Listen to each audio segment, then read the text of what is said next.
Welcome to HP FanFiction. Support me by subscribing the channel. Also, like and share the video to keep me motivated to make more videos like these. The trio stood before the door leading to the Myrtle bathroom. "I can't believe Salazar Slytherin would put the entrance here," Professor Silverbell said. "I had this theory," the headmaster started. "I believe this was only meant as a side entrance while the real one was placed somewhere else. Perhaps in the dungeons. It is not uncommon to have several secret paths leading to the same location in this castle. Alas, if there is another entrance, we never found it." "Yeah, Harry muttered. "We only took 5 minutes to get here. Let's hope Dobby was able to clean it a bit. Let's just go inside. It would be better if no students saw us coming here," Dumbledore said, opening the door. "This looks messy," Professor Silverbell pointed out after seeing the state of the bathroom. "What happened here?" Dumbledore was startled. This bathroom was not used often, but they made sure to keep it in good condition. Now the wooden walls of half the stalls were lying on the ground. Oh, Harry had already forgotten about doing this. He was in a hurry to leave with that blasted ghost screaming in his ear. "You!" The enraged ghost of Myrtle appeared, floating in the air and pointing at Harry. "You came back to destroy the rest of my bathroom? Leave it alone." "Hold on, I can just fix it," Harry said, pulling out his wand. "Harry, did you do this?" Dumbledore asked, his grandfatherly voice carrying a hint of disappointment. "Is this what you normally do? Get drunk with fire whiskey and vandalize girls' bathrooms?" the gnome asked. Harry had clearly not made a great first impression on the little old man. "I wouldn't say normally," Harry waved his wand around. "Although, I have destroyed this bathroom a few times already." "Reparo." As the words came out of his mouth, the wooden walls moved and returned to their places, along with every lock, screw and nail. It now looked brand new. Professor Silverbell, seeing this, had no choice but to look a bit impressed. "Not bad, at least you know how to use that thing," he said, pointing at the wand. "Happy now, Myrtle?" Harry asked. "No, I'll be happy when you leave my bathroom," she said, flying back to her toilet and disappearing. "Well, that was interesting, to say the least, and now, where is this entrance? I hope we don't have to delve into a toilet," Silverbell questioned while glancing at the headmaster. "This way," Dumbledore said, passing by Harry's side and whispering, "We are going to talk about this later." The headmaster approached the faucets at the end of the bathroom and revealed the entrance. With the addition of the stairs, it was much more comfortable to descend into the chamber, but the little professors still required some assistance when they arrived at the pool of bones situated at the entrance. "Magnificent." Silverbell stared in awe at the wall of the chamber. "It is fascinating." "I agree. We had to do some repairs last year as it was damaged by the beast who used to live here." "The beast? Right. Salazar's legendary beast. What was it?" "Some sort of snake for sure," the professor asked. Dumbledore gave Harry a quick glance. Harry nodded. "It was a basilisk, a massive one," Dumbledore said. "Merlin, a basilisk? And it didn't kill anyone before it was stopped?" "Fortunately, no." "What about the corpse? I am very curious to see it." "The body of a 1,000-year-old basilisk. It must be very impressive," the professor said. "Well, Dumbledore could not talk about the giant one since Harry completely destroyed it, but they still recovered the complete corpse of another one. My potions master dismantled the corpse to obtain its materials, but we still have its skeleton stored somewhere in the castle. I can show it to you later, but now, we should move to the main chamber." Dumbledore walked past the circular door and entered the large chamber, with Professor Silverbell and Harry following closely behind. While the little gnome gasped loudly at the sight, Dumbledore and Harry stared at the set of robes lying on the stone floor. "Damn it, Dobby, you forgot my robes," Harry lamented, but at least it seems like the elf managed to clean the rest. There was no sign of his blood or any other residue left behind by the failed ritual. "I guess I cannot be mad. He did what he could." "What are those robes doing here?" Dumbledore's eyes went immediately to Harry. He knew that Harry was the only student who could possibly enter this place. Harry hurried to pick them up. "I'll take care of them." "What have you been doing down here?" Dumbledore threw a suspicious glare at him. "Oh!" Professor Silverbell exclaimed. Dumbledore and Harry turned to him. The little professor had a strange device in his hands and was pointing it at one of the walls. What is it, Professor Silverbell? Did you discover anything already? Dumbledore asked. Shh, I need silence to do my job, he demanded. Of course, come on Harry. Let's wait on the side and let the professor work, the headmaster told him. They then watched for over an hour as the tiny old man continued to pull different devices from his pockets and use them to analyze every nook and cranny of the chamber. Once he appeared to be done, he stored his artifacts and walked to them with a somber expression. This is, Professor? Dumbledore became more worried seeing him like this. Is it that bad? Harry asked. Bad? No. The professor lifted his gaze to look at their faces. This is the worst-case scenario I could have predicted. The worst-case scenario? Dumbledore asked. You mean the one you wrote at the end of that book? Harry added. It was the part that unsettled him the most about that book. That was an idea I had a long time ago when I was pondering about the ultimate consequences of time travel, Professor Silverbell stated. You talked about the limit of parallel realities and possible collapses that could occur in a distant future. Dumbledore had recently reread that book too in advance of this meeting. Every time someone travels in time and changes something, even if it's something small, a new alternate reality is born. I and my colleagues could never discover why this happens. But it does. Perhaps it's the universe's way of addressing the issue of having possible futures occurring at the same time. But in any case, we do know that it happens. And we also know, thanks to arithmancy, that nothing is truly infinite. So these parallel timelines must also have a limit. And what happens when we reach that limit? Dumbledore muttered, already dreading the answer.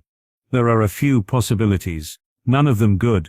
Realities will start to collide with each other. Perhaps only enough to make more room, but perhaps a chain reaction would commence, and then it will continue until only one timeline is left, or none. That's a grim picture, Dumbledore said. But according to you, that was not supposed to happen until a very distant future. Harry pointed out what he said in the book. Indeed, I did my calculations back then and I'm still confident in them. If we kept abusing time travel at the same rate, we should have maybe 300 or 400 years before a collapse event occurred. Or it should have been that way at least, the professor said. But you think it is happening now? Dumbledore asked. I don't think, I know it is happening now. I could even tell you when it started if examined a few more points of convergence, Professor Silverbell said. I can think of a few places for that, Dumbledore said. But why is it happening now? That's what I would like to know, Harry asked. I would love to know that too. Some major anomaly must have occurred to trigger this reaction, Silverbell concluded. An anomaly? Harry didn't like the sound of that. So, if I understand this correctly, Dumbledore started, countless timelines or realities are colliding against each other and being destroyed, and if we don't find a way to stop this, we will eventually be one of the realities that are destroyed. That is correct. Collisions could happen at any moment. But it will need a powerful one to destroy a reality. I have detected that thousands of collisions happened at this point of convergence. This chamber, they weren't strong enough to destroy the realities themselves. But it is possible for things from one reality or timeline to enter another one during one of these collisions.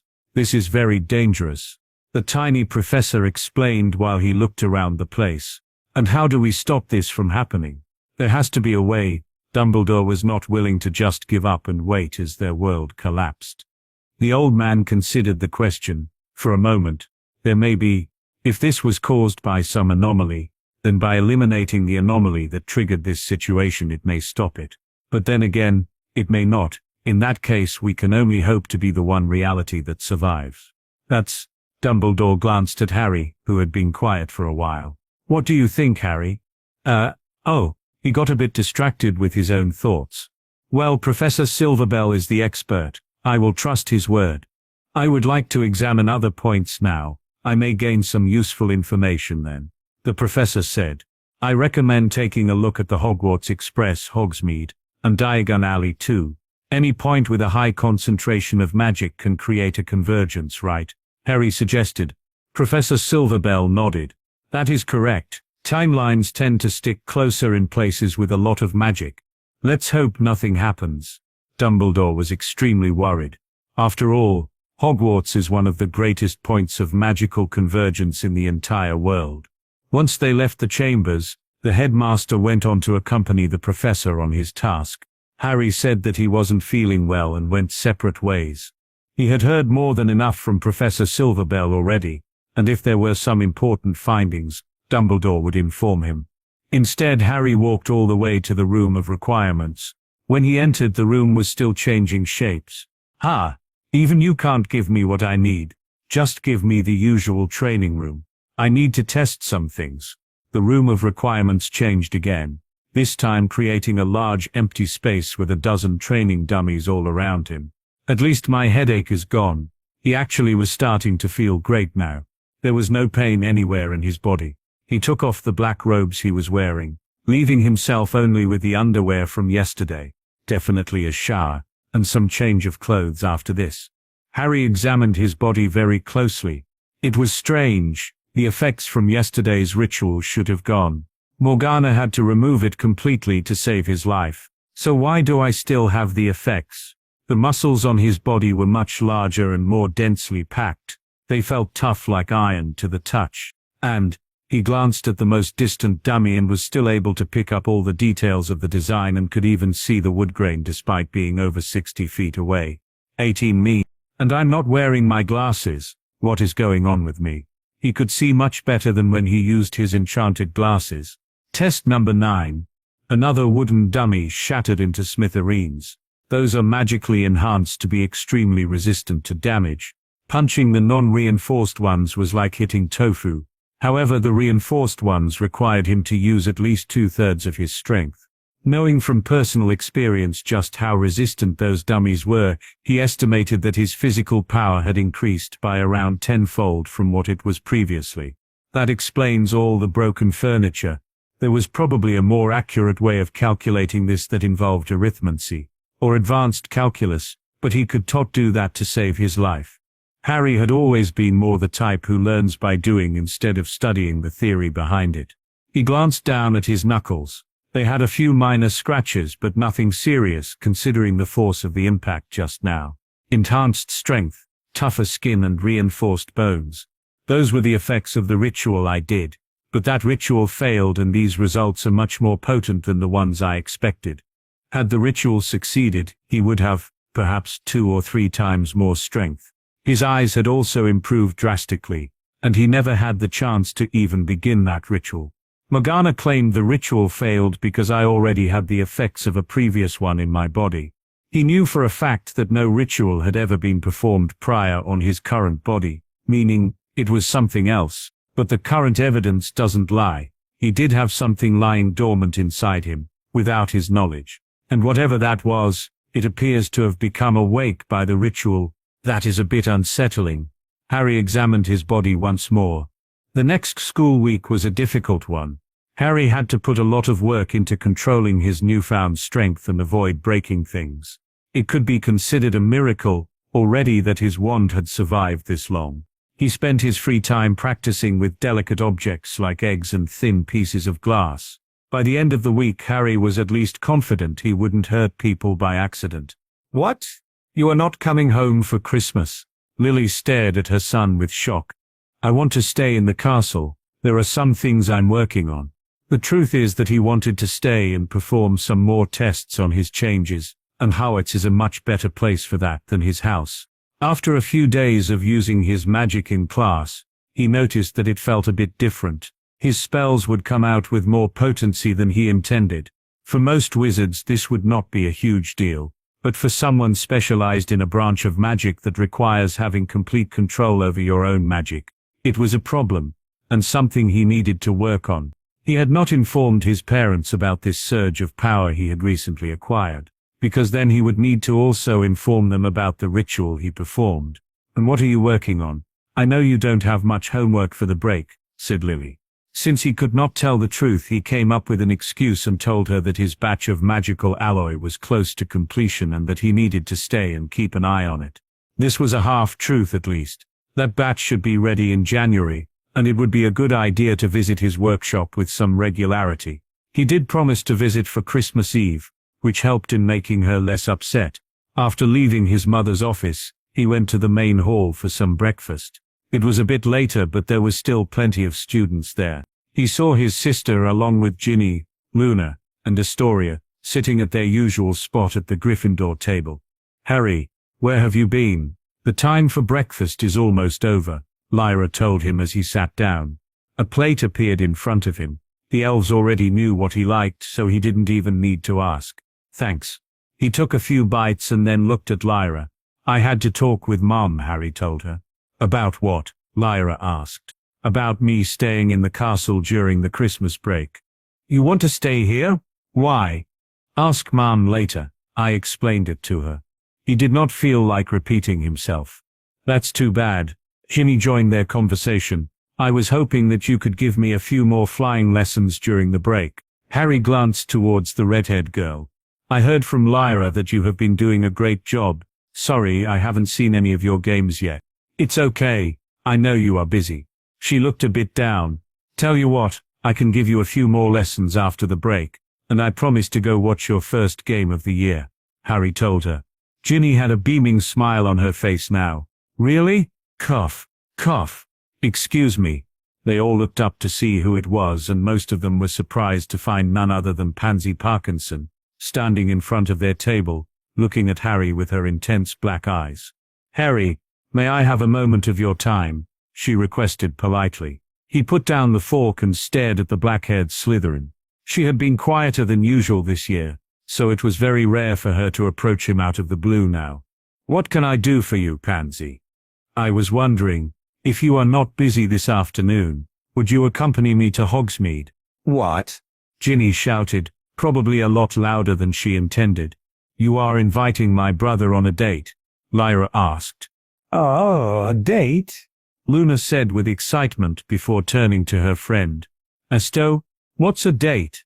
Astoria made a face of displeasure.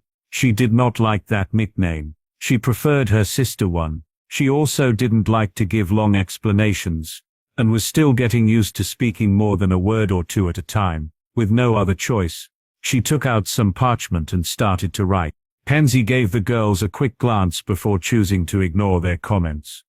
"What do you say, Harry? It's the last chance to visit Hogsmeade until next year." Harry noticed how nervous she looked even though she tried to hide it. She had approached the table alone, but Not and Zabini were close by and also looked nervous. Not even had several visible bruises on his face. The Slytherin table still had over 30 students on it. Most of them looked to be seniors, and many were watching them with attention. Harry?" Pansy asked again. "Sure, I'll go," Harry answered, much to the surprise of everyone at the table. "Really?" It seemed like not even Pansy expected him to agree that quickly. "I mean, wonderful. I'll wait for you at 2 at the back exit of the castle." "I'll see you there," Harry replied. Pansy gave him a weary smile and left without saying one more word. "Are you serious? You are going out with her?" Lyra looked very upset. Ginny didn't say anything, and just gave him an intense glare. Harry finished his breakfast. Good thing Ron was not here, that would have been annoying. "Hey, don't ignore me," Lyra shook him. "I was just trying to eat before the plates disappeared from the table, along with all the food. Before that, at least he had time to eat something before the elves took it away." Harry stood up. "As for me going to Hogsmeade with Pansy, that's my business." "Fine, I won't worry about you then," Lyra huffed. "Oh, so that's a date." Luna finished reading the paper that Astoria gave her. At the Slytherin table, Daphne and Tracy were sitting together and observed the whole event.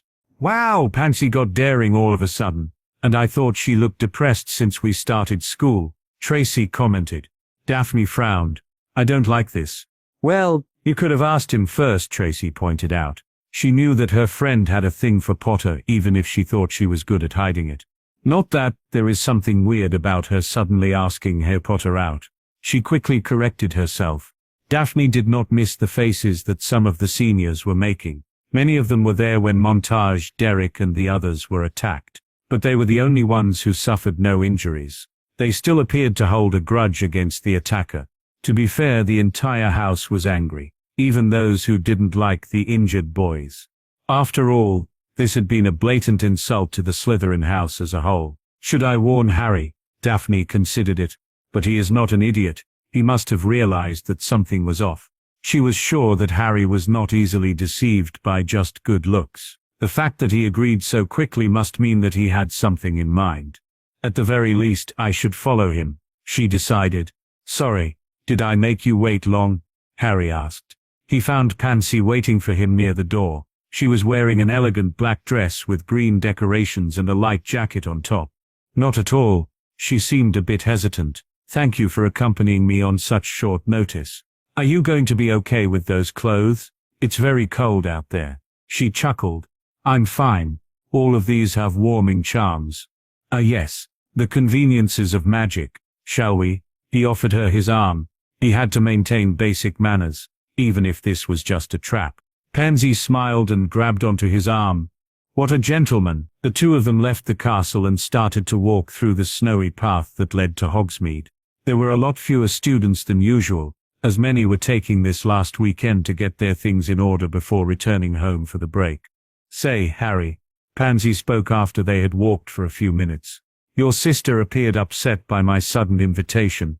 Sorry if I have caused trouble between you two. Don't worry about it. My sister is an idiot, who is always getting upset by minor stuff, Harry said casually but also in a loud tone. They then heard some branches crack and a thud noise, like something heavy had fallen on the snow. What was that? Pansy turned around after hearing the noise but could not see anything among the rocks and trees. Probably some wild animals, don't mind it. Harry felt something. He already knew that two groups of people were following them, but now, he was able to even feel their magic a bit. Another new thing. So, it's three then. He found a third group of two people hiding behind a large rock. 3, Pansy asked. Yes, it's almost 3 p.m. We should pick up the pace if we want to get any tables. He started walking again and Pansy did not let go of his arm. Severus Snape walked through the halls of Hogwarts with nervous steps. The closer he got to her door, the more nervous he grew. Seeing Lily at Hogwarts had been extremely shocking. The headmaster had not said a word to him until the day before classes started. After that, the two of them had not exchanged more than a few words. He had expected her to hate him or at least be angry with him, but that didn't seem to be the case, or at the very least she was being polite about it. He knocked on the door. Come in. He heard her voice and opened the door. Lily welcomed him with a polite but somewhat cold smile, nothing like the ones he was used to receiving when they were friends. I'm almost done grading these tests. Make yourself comfortable. We can leave after I finish, she told him. Snape nodded and sat down in front of her desk. He tried to avoid staring at her too much. She was still as beautiful as ever. Today they were going to Hogsmeade. After more than 2 months since classes started, he had gathered the valor to request a private meeting with Lily. He told her there were some important matters they must discuss. Snape would have been fine with talking here, in her office. It had been Lily's idea to visit Hogsmeade together on the last weekend. Snape concluded that this was Lily's way of telling him that she was willing to make peace and perhaps give their old friendship another chance. He doubted she was going to retain those thoughts after hearing what he had to say. But even so, this was something he must do. Okay, I'm done, Lily said. Oh. He had been so lost in his own thoughts that he didn't even notice. Then let us go, he said awkwardly. His social skills appear to have degraded, not that they were great to begin with. The two of them walked through the castle mostly in silence, except for the occasions when Lily was greeted by some students. Despite having only been here for 3 months, she was a very popular teacher. Snape had been teaching at Hogwarts for over a decade, and no one had ever greeted him with such joy. Slytherin students would only offer a casual nod of respect or a contained smile at most. As soon as they left the castle, he was hit by the cold winter winds. He found them unpleasant to say the least. Snape preferred the coziness offered by the dungeon walls. Are you okay going outside with your usual robes? Lily asked. To tell the truth, he didn't even think of that until now. He waved his wand over his clothes, creating a temporary warming charm. I'll be fine. Lily chuckled. I see. Snape didn't know what she found amusing, but he was glad to hear her laugh. When they arrived at the village, Lily guided him directly to the 3 broomsticks. Personally, he would have preferred the Hog's Head. It is quiet and more low-key. but he understood why she preferred this one. At least it was only around 1/3 full when they went inside. He and Lily sat down at a cozy table, close to a fireplace, and ordered some drinks. "So, what have you been up to for the last, 13 years?" Lily asked. "That's quite the question to start with," Snape complained. "Had you sent me some letters over the years, I would not need to ask this," Lily rebuked. Snape frowned. How could he send her letters, even if they had left on good terms with her? "But to be fair, I don't have much to tell. After the war was over, I came to Hogwarts to work. I don't leave the castle often, only when I need delicate ingredients that I cannot trust an owl to bring. You should go outside more often then. Your skin is too pale. A bit of sun will do you good," Lily commented. "Outside is not exactly safe for me." He looked around to make sure that no one was listening. "I put a privacy charm around us. No one will hear what you say." Lily showed him her wand. Snape stared in surprise. He didn't even notice her taking out her wand, much less casting a spell. "I have a good teacher," Lily answered the question he didn't ask. A wave of displeasure filled him. He could not help but think of James Potter when she mentioned having a good teacher. "Anyhow, as I was saying, the outside is very dangerous for someone like me." "But you left his organization," Lily pointed out. "No one who abandons the Dark Lord can remain safe." "I learned from Dumbledore that you even removed his mark," Lily said. "I did found a method in an old book. Very painful process, but I would say it was worth it. Still, even without the mark, many still remain loyal to him and would gladly kill me, even if just for some useless revenge." Well, I suppose that's also how we've lived for the past 13 years. Me and the children rarely leave the house, only for the occasional trip to Diagon Alley. If only that bastard had just died that day instead of Alice and Frank. Lily spat the word with such vitriol that even Snape was taken aback. "Maybe we should talk about something better. But first, let's hear that important thing you had to tell me," she said after calming down a bit. Snape nodded. "Yes. There is no easy way to say this. It's about your son, Harry," Lily exclaimed. "Yes, of course, I mean Harry." "No, look," Lily pointed at the entrance door. Harry had just walked in with Pansy still clutching his arm. "What is he doing here?" Snape frowned. "It looks like he is on a date, but is that girl?" Lily stared at the black-haired girl accompanying her son. Of course she knew who this was. Over the last year she had heard her family name way too many times. She only found it strange to see Harry with her. After all, she knew her son had only attended her party to gain some information on Lord Parkinson, and didn't really have any interest in the young Slytherin girl. "That is Pansy Parkinson, one of my snakes," Snape said. "What is she doing with Potter?" Harry and Pansy went to find a table to sit down. Moments later, a large group of Slytherin senior students entered the pub and sat down at a nearby table behind Harry. Not even a minute later, the door opened again, and Daphne and Tracy came inside and also sat down at a nearby table. "Something suspicious is going on," Lily said softly. "No matter, there are some things I need to tell you." "Lily," Snape insisted, not willing to allow this to distract him from his objective.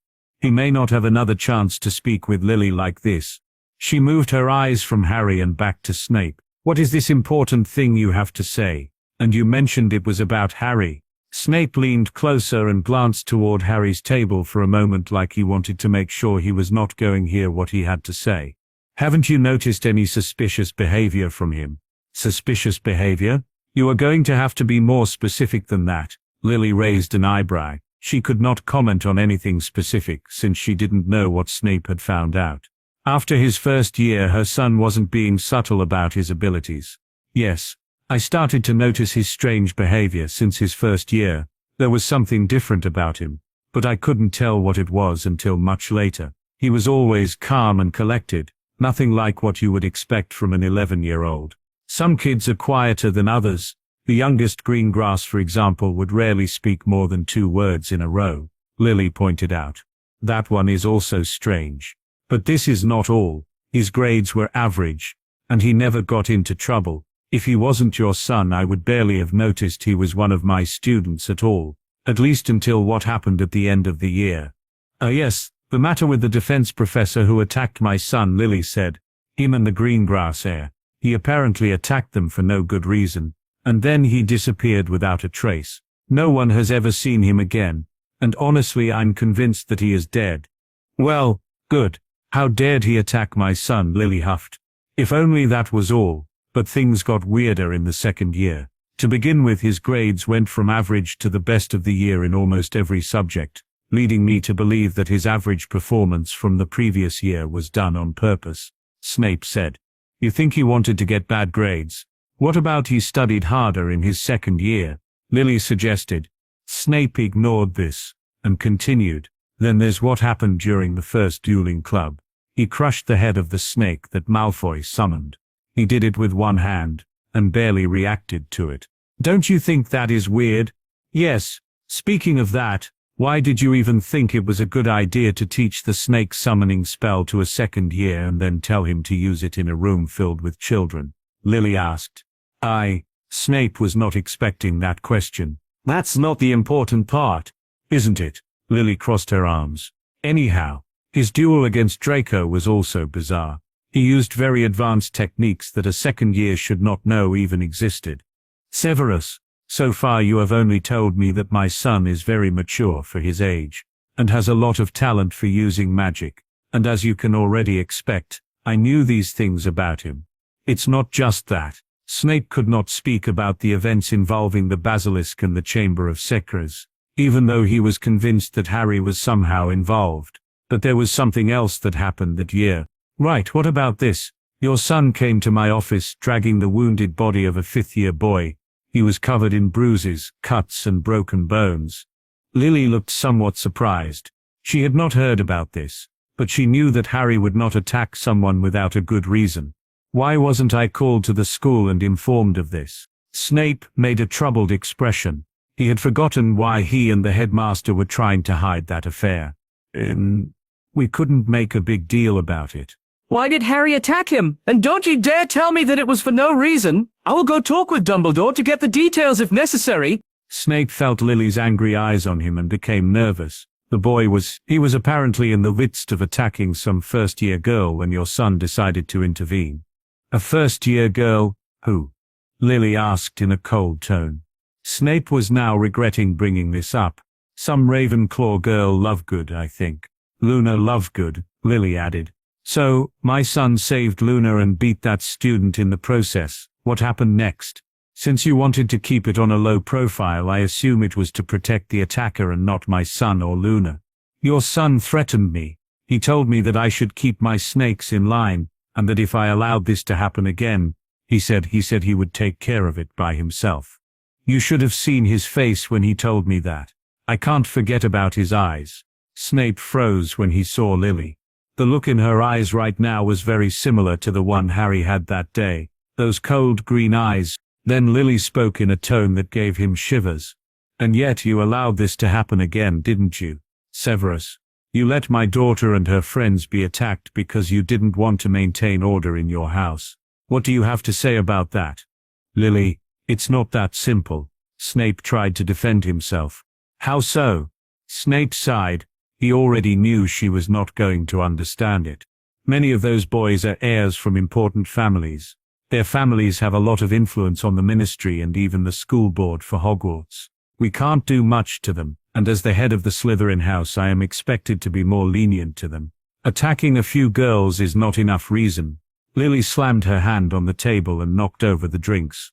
If it wasn't for the privacy charm she had set in place, this would have earned the attention of the entire pub.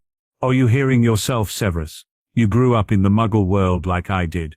These old wizards may still have the mentality of medieval lords, but I know you at least understand how messed up that is. But you are now complaining about Harry standing up to defend that girl and teach that nasty boy a lesson. It's not his actions that troubled me the most, it's his attitude. He sounded cold and ruthless when he spoke to me last year. His eyes showed no remorse for breaking that boy like it was something he was used to doing on a regular basis. I have met several people with eyes like those, and none of them were good news. There is something strange with your son. I think he's under someone's control." Snape did not want to reveal his complete thoughts. His most prominent theory had been that Harry was being possessed by the Dark Lord. If anyone was capable of taking over someone else's body, that would be him. But many things did not make sense. He had been observing Harry for a long time. The boy could be cruel when provoked, but most of the time he got along with the other students and even with the headmaster, something the Dark Lord would never do. Under someone's control, you think I wouldn't notice if someone took over my son's body? Don't give me that nonsense, Severus. Whatever you think is wrong with Harry, I can assure you that you are mistaken. Lily spoke with conviction. If that's what you believe, but let me tell you one last thing. I do not have evidence, but I suspect the recent attack on the Slytherin dorms was perpetrated by him. Lily already knew this, so she wasn't surprised one bit. Had Harry not done that, she would have hammered those boys be expelled at least. But this would explain one thing, she thought. Do all the students in the Slytherin house think it was my son who did that? Snape was a bit shocked by her lack of reaction. The attack on the students had been one of the most brutal ones in all Hogwarts history, and she did not even flinch after hearing that it may have been done by her son. There are a few popular suspects. Your son is one of them. Yes, of course, no one believes he did it alone, but with the help of some Gryffindor seniors. After all, he is just a third-year student and magical talent has its limits. Lily glanced at the group of seniors who were staring at Harry with their badly concealed contempt. Then those students are in for a surprise. Snape followed her look and found the students in question. He didn't even notice it when they entered. His focus had been almost completely on Lily after all. It did not take a genius to figure out what their intentions were, with the way they were staring at Potter. I'll go talk to them. Snape was about to stand up when Lily stopped him. Let them. They may learn something. Lily looked very calm as she said that. There are 8 of them, Lily. And I am very familiar with those seniors. They are not pushovers. Yaxley and Avery are 7th years and extremely good at dueling, especially Yaxley. That boy has won several under-17 tournaments and is probably going to become a professional dueler in the future. Snape tried to explain to Lily so she understood. He of course knew that Harry was very skilled, but unless his crazy theory about him being possessed by the Dark Lord or some other incredibly powerful wizard was true, he was in for a beating. But looking back at Lily, it didn't seem like his words had convinced her. Let's just wait and see. If things get too bad, I will have to intervene, Snape thought. Back at his table, Harry was having a very boring conversation with Pansy about Hogsmeade clothing shops. The girl was visibly nervous and kept looking at the other table where the Slytherin seniors were sitting. And there was this gorgeous red dress with decorations made with genuine gold dragon skin. But Mum said it was too Gryffindor for me to wear. Oh, sorry. I didn't mean to. She knocked her butterbeer over again. This was the 3rd time. The waitress came quickly to clean the mess. Can I have a normal beer, please? Harry begged. The waitress glanced at him with a raised eyebrow. Are you serious? No. I'll bring you another butterbeer. Harry noticed the seniors at the table behind him standing up and walking out of the pub. Pansy became even more nervous now. Excuse me, there is no need to bring another one. Can we have the check? She told the waitress. This one nodded and went away. Pansy glanced at Harry with an apologetic expression. I'm sorry, Harry, I just remembered I had something important to prepare back at the castle. Do you mind if we go back? Harry wanted to jump with joy now that his 1-hour torture seemed to have come to an end. But he remained polite. No problem, let's go back. This had been the longest hour of his life. Now someone is going to pay for this. Wait, Pansy hurried to grab his arm after they had just left the pub. Yes? Asked Harry, hoping she didn't change her mind about leaving. I can't do this, she exclaimed. Harry sighed. Fine. Where do you want to go now? No, it's not that. Harry, this is a trap, Pansy confessed, tears welling in her eyes. A trap? Harry pretended he didn't know what she was talking about. They made me do this. They said I had to lure you to Hogsmeade and they would ambush you on the way out, Pansy said. The ones who were sitting behind us? Harry asked. He had recognized some of them. They were present the day he attacked the Slytherin dorm, but he was sure they didn't see him. Pansy nodded. They think you had something to do with the invasion on our house. I told them it was impossible, but they didn't listen. So they threatened you to do this? Harry asked. I thought you were basically untouchable with your father's influence. No one is untouchable, and most of those seniors are from powerful families too. If they all band together, there is not much my father can do to punish them. As long as they don't take things too far, my father will do nothing. Pansy explained. But I don't care anymore. I can't let you get hurt. Pansy exclaimed. What an idiot. Harry patted her head. If they were threatening you, you shouldn't have told me. What? But Pansy was expecting him to become angry with her or something. Come on, if we take too long they will suspect something is off. Harry started walking towards Hogsmeade's exit. Wait, didn't you hear what I said? They are waiting for you there. You should stay here and return with a professor or with more people. Pansy had to hasten her steps to catch up with him. If I were to do that, wouldn't you be in trouble? Harry asked. But Pansy didn't know what to answer. She would definitely be in a lot of trouble, but it should be a lot less than what they were planning on doing to him. Stop worrying so much and let's go. He grabbed her hand and started walking again. Pansy continued to look around with nervous eyes as they approached the exit. Harry was busy, trying to filter out the large amount of magical signatures in order to pick up the ones he was interested in. Lyra and Ginny had been waiting inside a shop close to the entrance. Daphne and Tracy had left the 3 broomsticks shortly after him. And now there was one more addition. His mother and Snape were also following him. It looks like I have a large audience, he thought. Harry, Pansy clutched his arm when they arrived at the large sign with the words "Welcome to Hogsmeade" written in big letters. Beyond that was a long path that led to the castle. He had to almost drag the girl out of the village at this point, but they made it out. Just a couple of minutes later, he heard a group of people walking out from behind some trees. It seems like they were impatient to show themselves. Harry thought with disappointment. They should have all attacked him from their hiding spot instead of this. Oh, what do we have here? One of the boys gave Harry and Pansy a wide mocking grin. So they want to play the "this is just a casual encounter and we are just random bullies" card. In total there were 8 students. 6 boys and 2 girls. The one who spoke first was someone that Harry did not recognize. Next to him was another boy he didn't know. It seems like they brought those 2 boys as reinforcements, so they must have a lot of trust in their abilities. Either that or they were just looking down on him. At this point he was starting to consider those seniors as complete idiots. What a cute couple, it would be a shame if something happened to them. Ha ha, the other unknown boy added. Wow, he didn't know what to say to their terrible acting. Harry had a hard time forcing Pansy to let him go. Can you go wait near those bushes over there with Daphne and Tracy? Harry whispered to her and used his freed hand to point. What? Daphne. Shh. 2 voices came out from the bush. Wait, they follow us. Pansy would never have expected this kind of behavior from someone as refined as Daphne. She would have anticipated it from Tracy, but that girl never showed any interest in Harry. Go on, I'll deal with this. Issue. Harry gave her another push, and she moved towards the bush. He then turned to look at the senior students. How brave. What a gentleman. The 2 girls chuckled. Like a true Gryffindor. Brave and stupid. The boy named Patrick decided to add. He was the first one to be knocked out during his visit to the dungeon. We do have that reputation, don't we? Harry chuckled. This was probably how most Slytherins saw them. Yaxley and Avery were the closest ones to him. They pulled their wands and pointed them at him.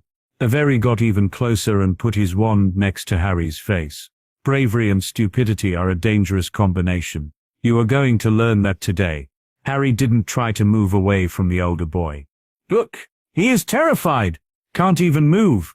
Someone pointed at him and laughed. Are you sure this is the one? Someone asked Patrick, who seemed to be the one in charge of the group, or at the very least, the one who had organized this. I'm sure he was involved somehow. He will tell us everything today.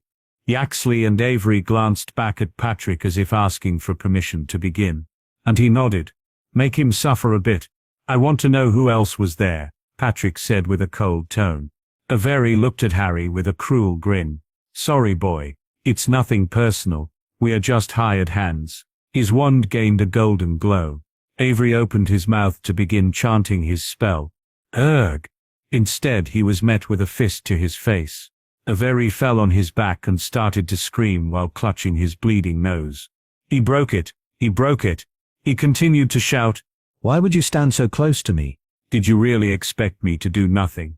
Harry raised an eyebrow. He thought those two boys had at least some experience with dueling, but perhaps he had been wrong. He actually glanced at Harry with sharp eyes and took a few steps back, his wand pointed directly at him. Well, this one is taking me seriously now. But, he gave Avery a passing look. His punch had only broken his nose. This showed that his training over the past week had not been wasted. He had inflicted just as much damage as he intended, and not more. The other Slytherin students didn't seem interested in attacking him. They probably thought that Yaxley and Avery were more than enough to accomplish whatever their plan was. Incarcerus. Yaxley sent a magically conjured rope to trap him.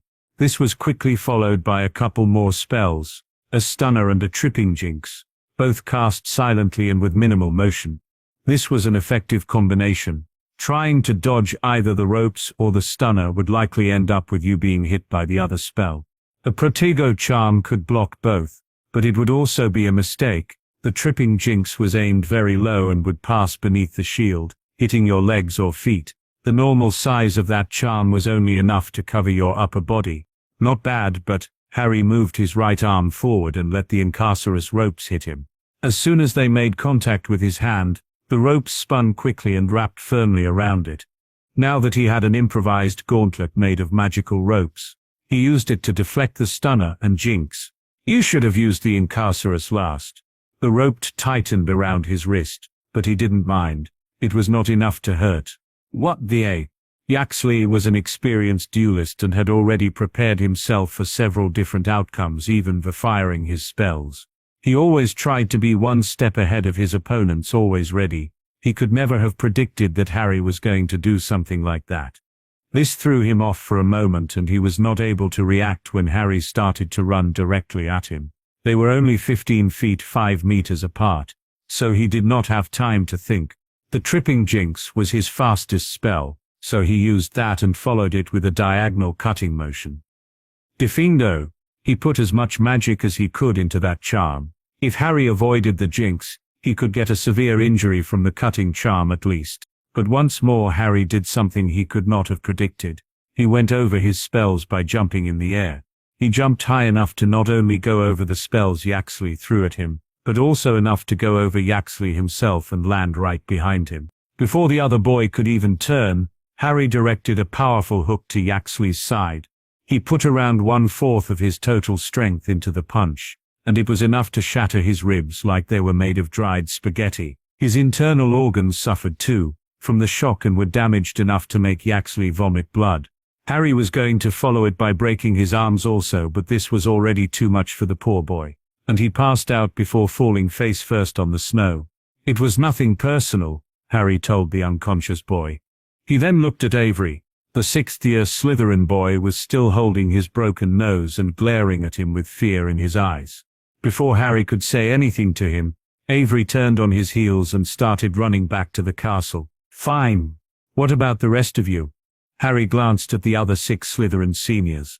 Moments ago they all had confident grins on their faces, but now they just looked like a group of scared children, and he did not like to fight those who had already lost their will to fight back. What a waste of time, just go away and take that guy. He pointed at Yaxley. To the infirmary. He had hoped to have more of a challenge, but this has just been disappointing. The others appeared more than willing to accept his offer to go away, but Patrick, their leader, stood in front of them with his wand in hand, and pointed it at Harry. If you fire a spell at me, I'm breaking both your arms, Harry told him. Patrick was visibly trembling. After what he had seen, he knew Harry was more than capable of fulfilling that threat, but he did not back away. It was you, I am sure it was you. Sure of what exactly? Harry pretended he didn't know what the boy was talking about. You are the one who attacked our house that night. Patrick insisted. I don't know what you mean, but he walked towards him. If I was, it would seem like a very foolish idea to point that wand at me. I thought Slytherin was the house of cunning. The senior students were getting more nervous as Harry grew closer. His entire body shook with fear. Shut up. Patrick shouted at Harry before turning his head around to look at his friends. Just one quick glance at their terrified faces already told him. They were not going to be of any help. He had to do this alone. He felt something on his hand and hurried to move his eyes to the front. He saw Harry holding a wand, a very familiar wand. What? Patrick then realized his hand was now empty. When did you? He didn't understand. Harry was still a few feet away from him. How did he steal his wand away? That's enough, Graham. Potter. Professor Snape came walking with fury towards them, with Lily a few steps behind. Oh, the professors finally decided to intervene. Harry knew they had been hiding behind some trees, and had been watching from the beginning. Harry. His mother called him over. The wand, Mr. Potter. Snape stopped him before he walked away and pointed at Patrick's wand in his hand. Of course, Professor. As he was handing it back, he applied a bit of pressure and the wood piece snapped in half. Oops. Snape frowned but did not say anything as he took the broken wand. Am I in trouble? Harry asked his mother when he got to her side. Of course not, Harry. Professor Snape and I saw the whole thing. Those boys ganged up to attack you first. If anyone is going to be punished, it's going to be them. Lily threw Snape a glare. Isn't that right, Severus? Snape grumbled something under his breath. Why, yes. Potter can go. I'll take care of my students. Snape knew better than to argue with Lily right now. Come on, Harry. Let's go back to the castle, Lily said. Severus will lead the Slytherins. I think there is someone else you should escort. Harry looked back. There was a very large rock covered in snow just around 30 feet away from them. You may want to take Lyra and Ginny back. What? Lily shouted before moving her eyes to the same rock that Harry was glancing at. Murmurs could be heard coming from there. We've been caught. How did he know? Shh, Lyra. Don't shout, Ginny said. You two, come out this instant. Lily's voice carried so much authority that even Daphne and Tracy came out from behind the bush they had been hiding in. Lily didn't notice this, as she had been focused on her daughter. Lyra and Ginny had no choice but to come out with their heads down. What are you two doing here? You are still second years. What were you thinking? Lily scolded them. Sorry, said Ginny. We just wanted to see what the fuss was all about. Lyra made up an excuse. You two are lucky that classes are almost over for the year, but as soon as you come back from the rake you are going to have 10 detentions with me. Lily told them. Harry, Lyra glanced at him with teary eyes. I want no part in this.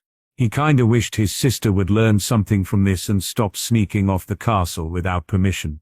He remembers being much better behaved at her age. And she had to drag Ginny too. While Lyra cried, Harry walked to where Daphne, Tracy and Pansy were standing. Harry, that was incredible, Pansy gushed at him.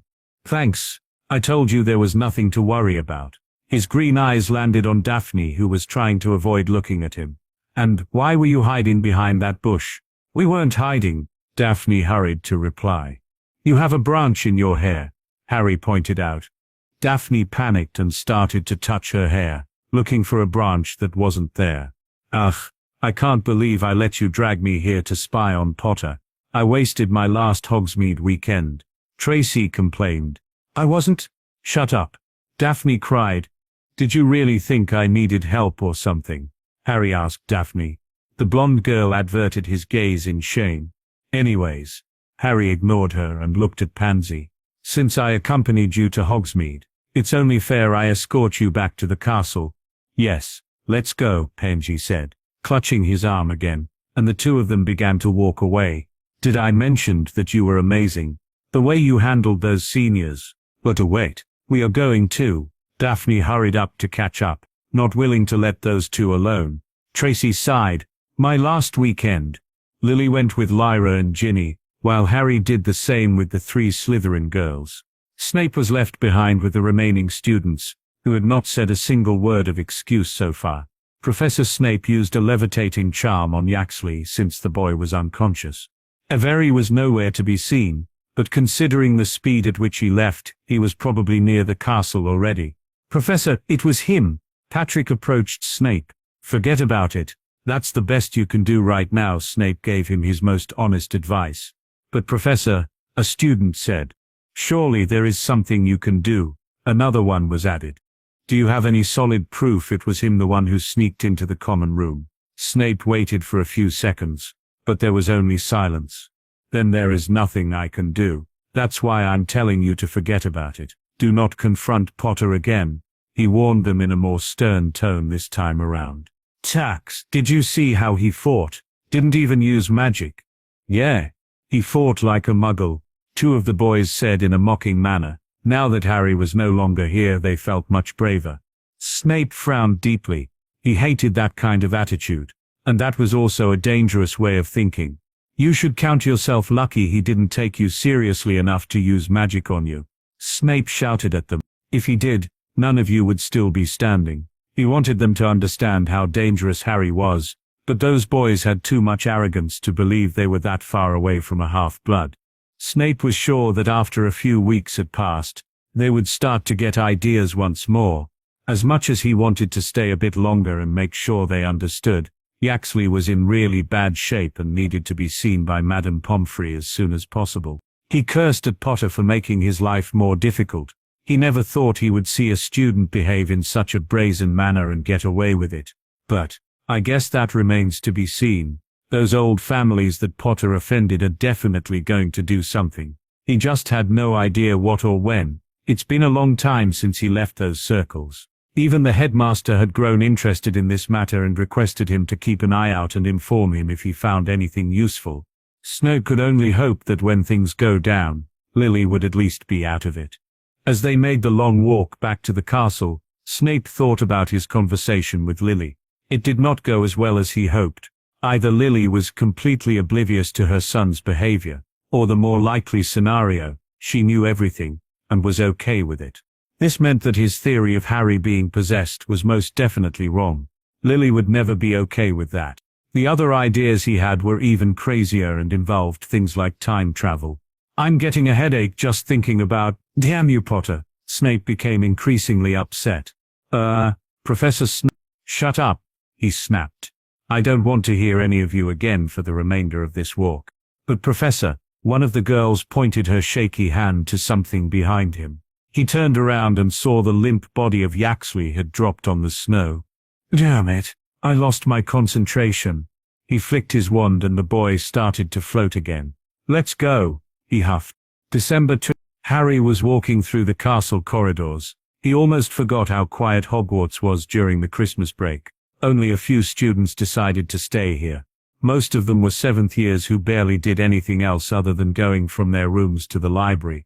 He had visited home just for one day to celebrate Christmas with his family and exchange presents. This was also something that he was still getting used to, but he could not deny that he enjoyed it.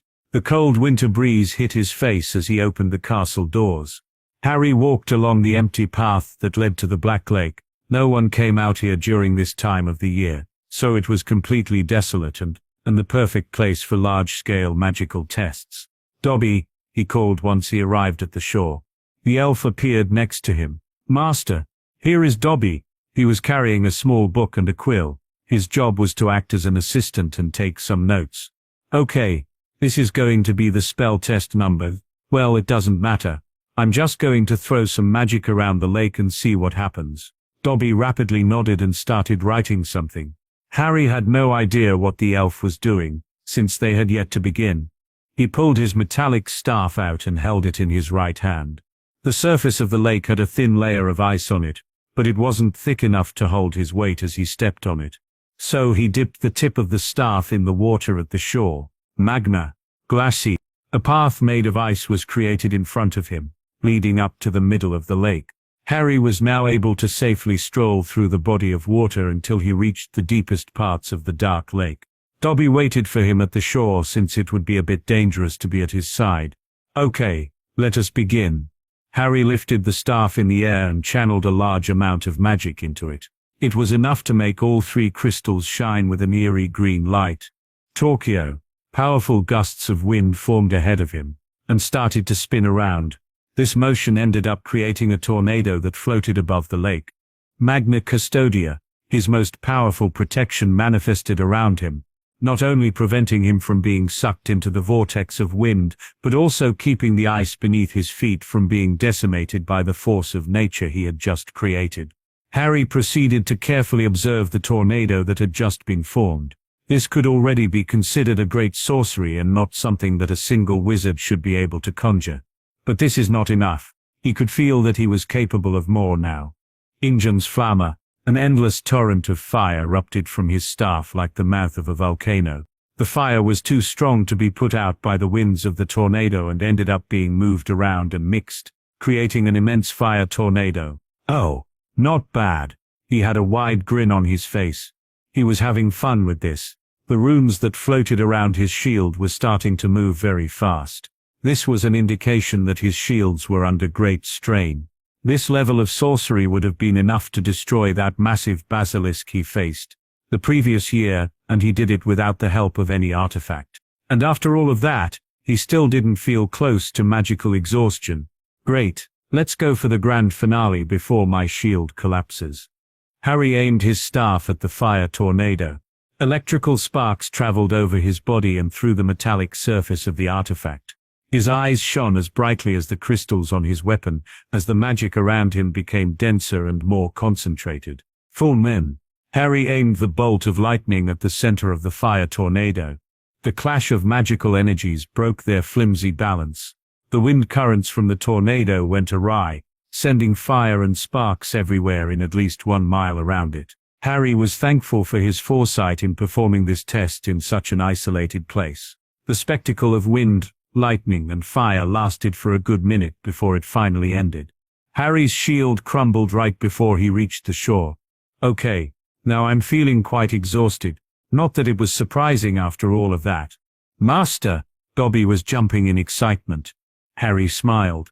He loved seeing his little friend so happy. Did you like it, Dobby? It must have been like fireworks for the little guy. Master, there! Dobby shouted while moving his free hand around in a frantic manner. I know, it was fun for me too, but I can't do it again. Dobby, I'm a bit tired, Harry told the excited elf. Master Potter, Harry, sir. The docks are on fire.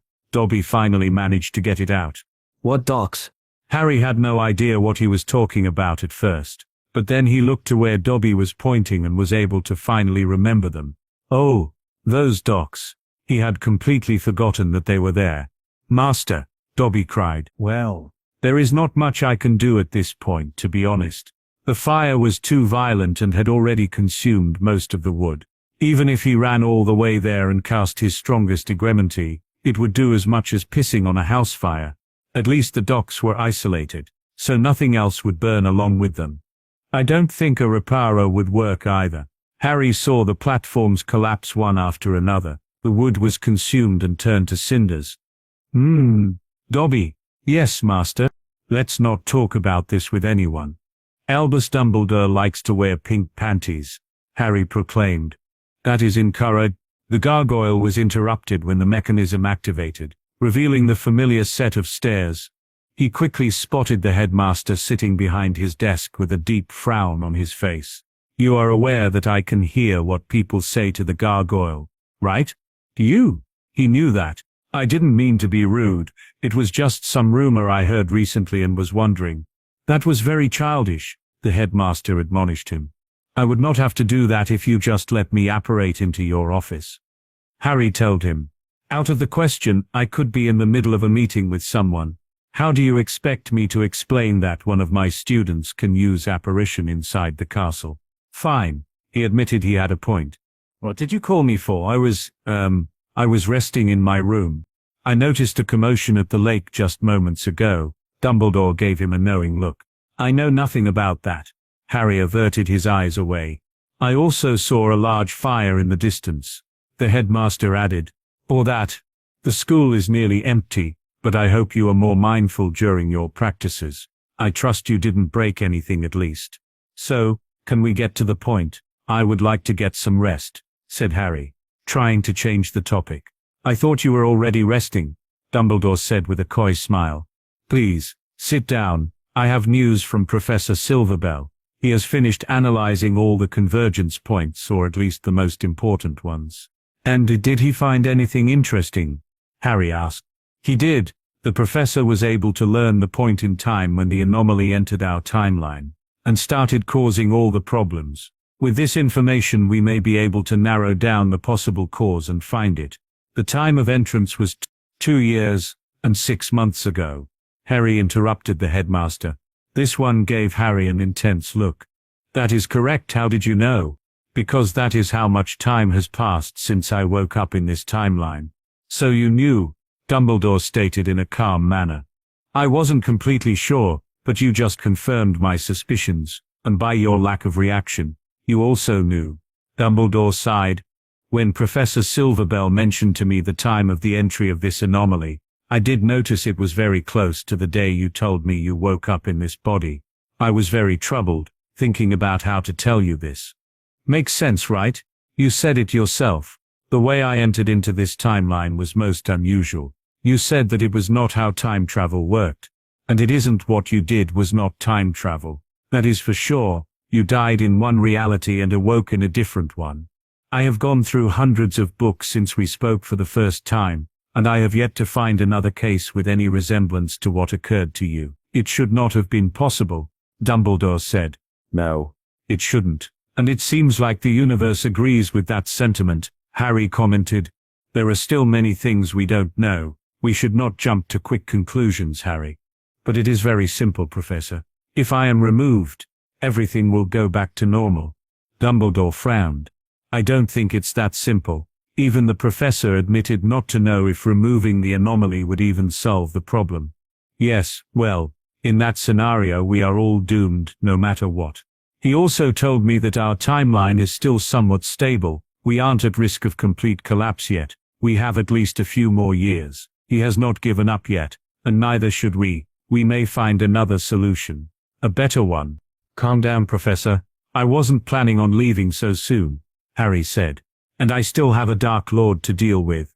Even if he could solve the dimensional collapse problem, if he left now, the ones that he cared about would be doomed to die the moment Voldemort decided to return. Neville was most definitely not up to the task, and neither was Dumbledore. He knew this was a selfish motive. In the grand scheme of things, Voldemort was just a threat to part of the population of magical England. If he ever got more ambitious than that, there were many monsters out there who could put him back in his place. Harry was just doing this for the safety of his family and friends, while putting the rest of the world in danger. The him of the past would never do that. I am glad to hear that, Dumbledore smiled. Before I forget, there was one more thing I had for you. He reached into a drawer and pulled out an old wand. Harry immediately recognized it. Of course, it has completely lost its power. You could say it's nothing more than a stick now. You can take it.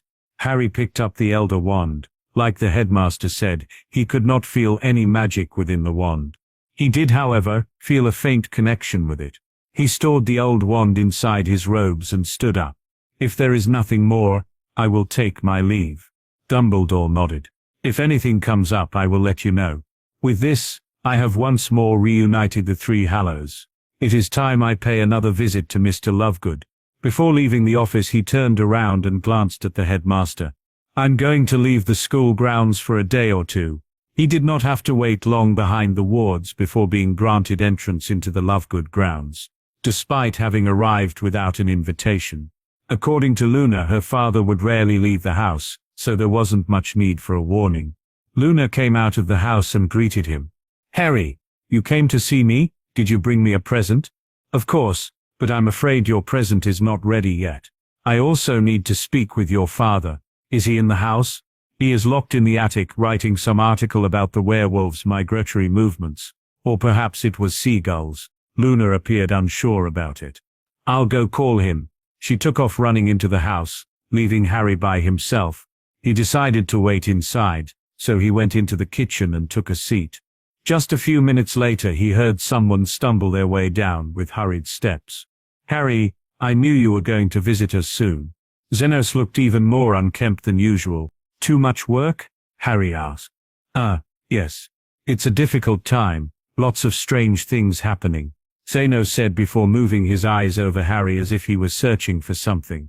Harry noticed this and already knew what the man was trying to find.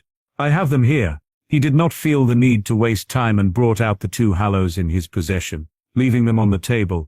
Xeno's eyes passed by the wand but only held his interest for a couple of seconds before moving to the other object. The Stone of Resurrection. Harry felt pity for the man. Like Dumbledore, he was also someone who wished to make use of the stone and talk with a lost loved one. He could understand Zeno's need better than Dumbledore's, as he also lost his wife once. But even if the stone worked, it would be of no use to him.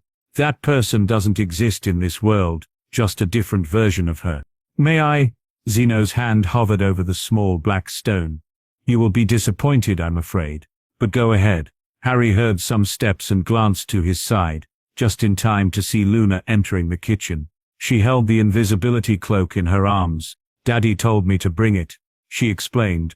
Zeno held the stone in his palm and looked at it very closely, so he could inspect all its details. It's really the Stone of Resurrection. Of course, it had been in possession of the Gaunt family for many generations, although I'm not sure if they knew what they had, Harry said. At least he was sure that Voldemort didn't know what the stone was. He would have kept it with him at all times otherwise. Pandora. Zeno whispered the name of his lost wife. He said it loud enough for Luna to hear. Why is he calling for Mom? The girl asked. The Stone of Resurrection allows you to speak with the dead for a short period of time, or it would if it was still working, Harry told her. Luna stared at her father for a moment.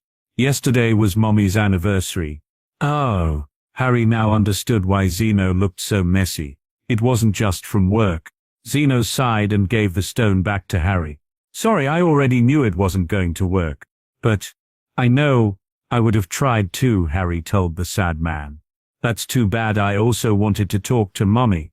I still don't know where she put her recipe for strawberry pudding, Luna commented. The writings on the stone became a light while Harry was holding the stone in his palm. What is happening? Asked Zeno. The stone made a loud, strange noise and grey smoke started to come out of it. Harry had seen this phenomenon before. This can't be. It shouldn't work. He was truly shocked to see this. A female figure started to form from the smoke. Pandora, Zeno exclaimed. Mummy, Luna called. What? Where am I? Is this my kitchen? She looked very confused. She looked around and stopped when she spotted her husband. Zeno, what is happening? Pandora, oh my love, you are here. The woman glanced at the young blonde girl with carrot earrings. Luna, but how are you so big? You should be 8. Have I been sleeping too much? No, you are dead, Harry told her. You have been for the past 4 years. Potter? No, you look different, too young and no glasses. Pandora stared at Harry. He is Harry Potter. Luna went to his side and told her mother. Nice to meet you, Miss Lovegood. I am Harry. You may have known my father. You are James's son and Lily. You. She looked at her hands and gasped. Only her upper body had manifested from the smoke. What is this? Am I really dead? I'm afraid so, said Zeno with a grave voice. We lost you 4 years ago. There was an accident during magic crafting. I remember now. I was working on a new spell to make fireworks. Pandora said. There was a moment of silence before she spoke again. Oh, I'm so sorry for leaving you. I didn't know it was going to be so dangerous. Harry, how long do you think it will last? Zeno asked. I have no idea, so if you have something important to say, say it. I will try to hold this for as long as I can. He could feel his magic being drained at a fast pace. They were lucky he had a lot of it. The improvised seance lasted for an entire hour until his magic became too low to maintain the connection, and she went back to where she came from. Harry would have liked to give the family some privacy to talk, but he couldn't do that since he was the one keeping Miss Lovegood in the mortal realm. It was a bit awkward to be in front of Zeno when he was basically holding his wife, but at least both Zeno and Luna appeared to be extremely happy afterward. He had never seen Luna smile like that, so he was fine with exhausting all his magic for that. Harry, thank you. Zeno stopped talking when he heard the Stone of Resurrection making noises again. But this time it sounded more like cracking. What is happening now? Asked Harry. Luna became excited. Is someone else going to visit us? Maybe Grandma? Hopefully not Grandpa. He was always cranky. I don't think it's that, said Harry. His magic was already exhausted, so it was impossible to bring someone else right now. Much to his surprise, moments later the Stone of Resurrection let out a series of loud cracks and crumbled down into small pieces while still on Harry's palm. He moved his hand, and the pieces fell down, turning into dust before touching the table. How can that be? Harry asked. That was a magical artifact created by death itself. How could it disintegrate like that? It had lost its power completely. I believe its purpose had been served, said Zeno with an unusually serious tone. But it was working just a moment ago, Luna pointed out. Did Harry break it? No. I don't think it was the stone that brought your mum here. It was Harry himself, Zeno revealed. I have many abilities, but bringing back the dead for a chat is not one of them. I can assure you of that, Harry told him with conviction. Zeno picked up the Elder Wand and brought it closer to him. Try holding this. Harry picked up the wand and felt a strong connection with it, even stronger than before. And he wasn't even trying to adjust to the wand, it was like it was already made for him. Try casting a spell with it, Zeno suggested. Harry glanced at the wand closely. Despite the connection, he did not feel any power in it. It was like the core was missing, so magic should be impossible to cast with it. But he was also curious to see if it would work. He channeled a small amount of magic through the wand like he usually did, and gave it a flick. Wingardium Leviosa, a cup that was standing on the counter, started to float in the air. It works. Harry found it hard to believe the wand was working in its current state. Of course he could have cast such a simple spell without the use of a wand, but that requires a different process. Had the wand not worked properly, the spell would have fizzled. It is as I thought, said Zeno as he pointed at the wand. The cup that Harry was making float in the air fell down all of a sudden. The wand let out a loud cracking noise, similar to the one made by the stone, and just a moment later it crumbled in the same way, turning to dust. What does this mean? First the Hallows lose their power and now they disappear. His eyes moved to the clock that was resting on the table. Go ahead, take the cloak, said Zeno. I don't want to break that one, it's a family relic. It was one of the first gifts he ever got, and the first one that came from his family. It will turn to dust even if you leave it be, but I think it's important that you do it yourself. They are already yours, but you must complete the connection with the Hallows. Zeno urged him. Harry felt the connection with the cloak even before touching it. Then, with a quick motion, he pulled the cloak over himself like he had done so many times in the past. He disappeared from sight while being able to still see the Lovegoods through the translucent fabric. It works, Harry exclaimed. He never thought he could see this old cloak work again. But like with the stone and the wand, it did not last long. Ah, I can see something again, Luna said. The magic of the cloak ended, turning back into a normal black cloak. Before Harry could pull it off him, the fabric turned into dust and disappeared into the air. Harry glanced at Zeno. You seem to know what is going on. Care to explain? Now I believe it is complete. Now, you have become the first Master of Death, Zeno said with a smile.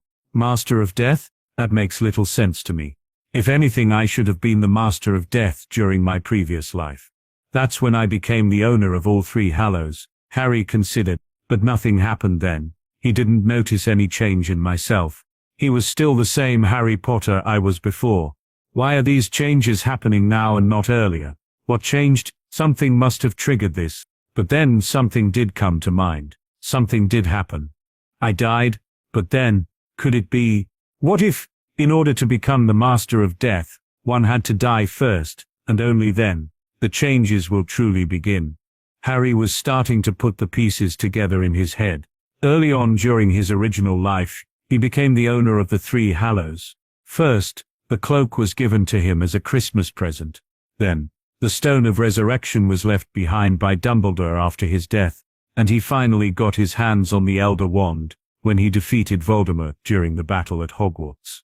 Shortly after, he destroyed the wand, thinking it was too dangerous to keep, something he would come to regret later when the Dark Lord made his return. But what mattered was that at that moment he must have become the Master of Death, or at least a candidate, even if he didn't know it.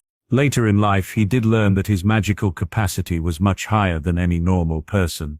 He was the only one capable of using the 7 Arkstone array they had created.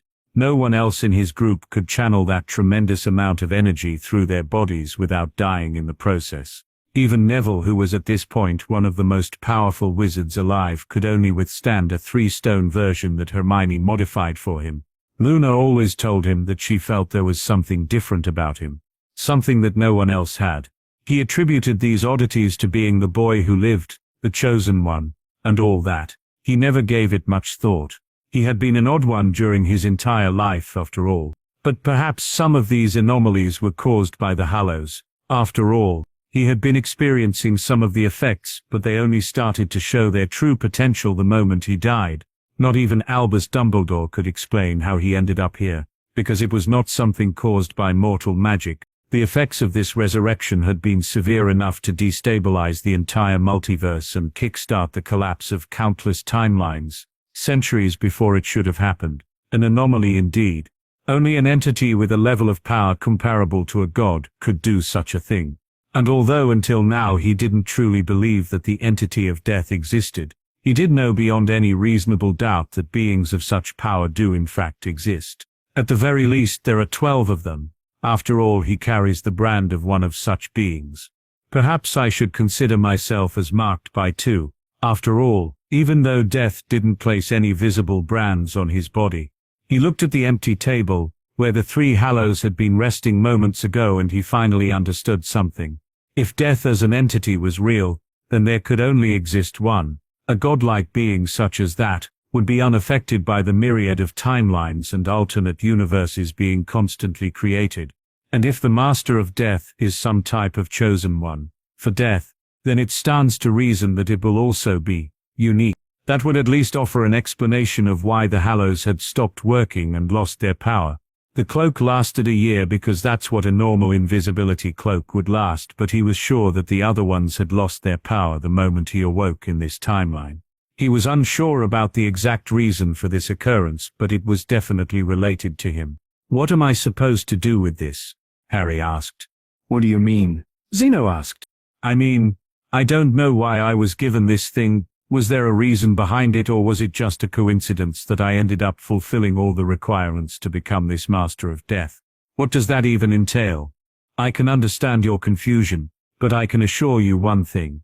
It wasn't by accident nor coincidence that you were able to reunite the 3 Hallows. These artifacts have a mind of their own and would only fall into the hands of those who were deemed worthy. The fact that all 3 of them ended up in your hands, it was meant to be.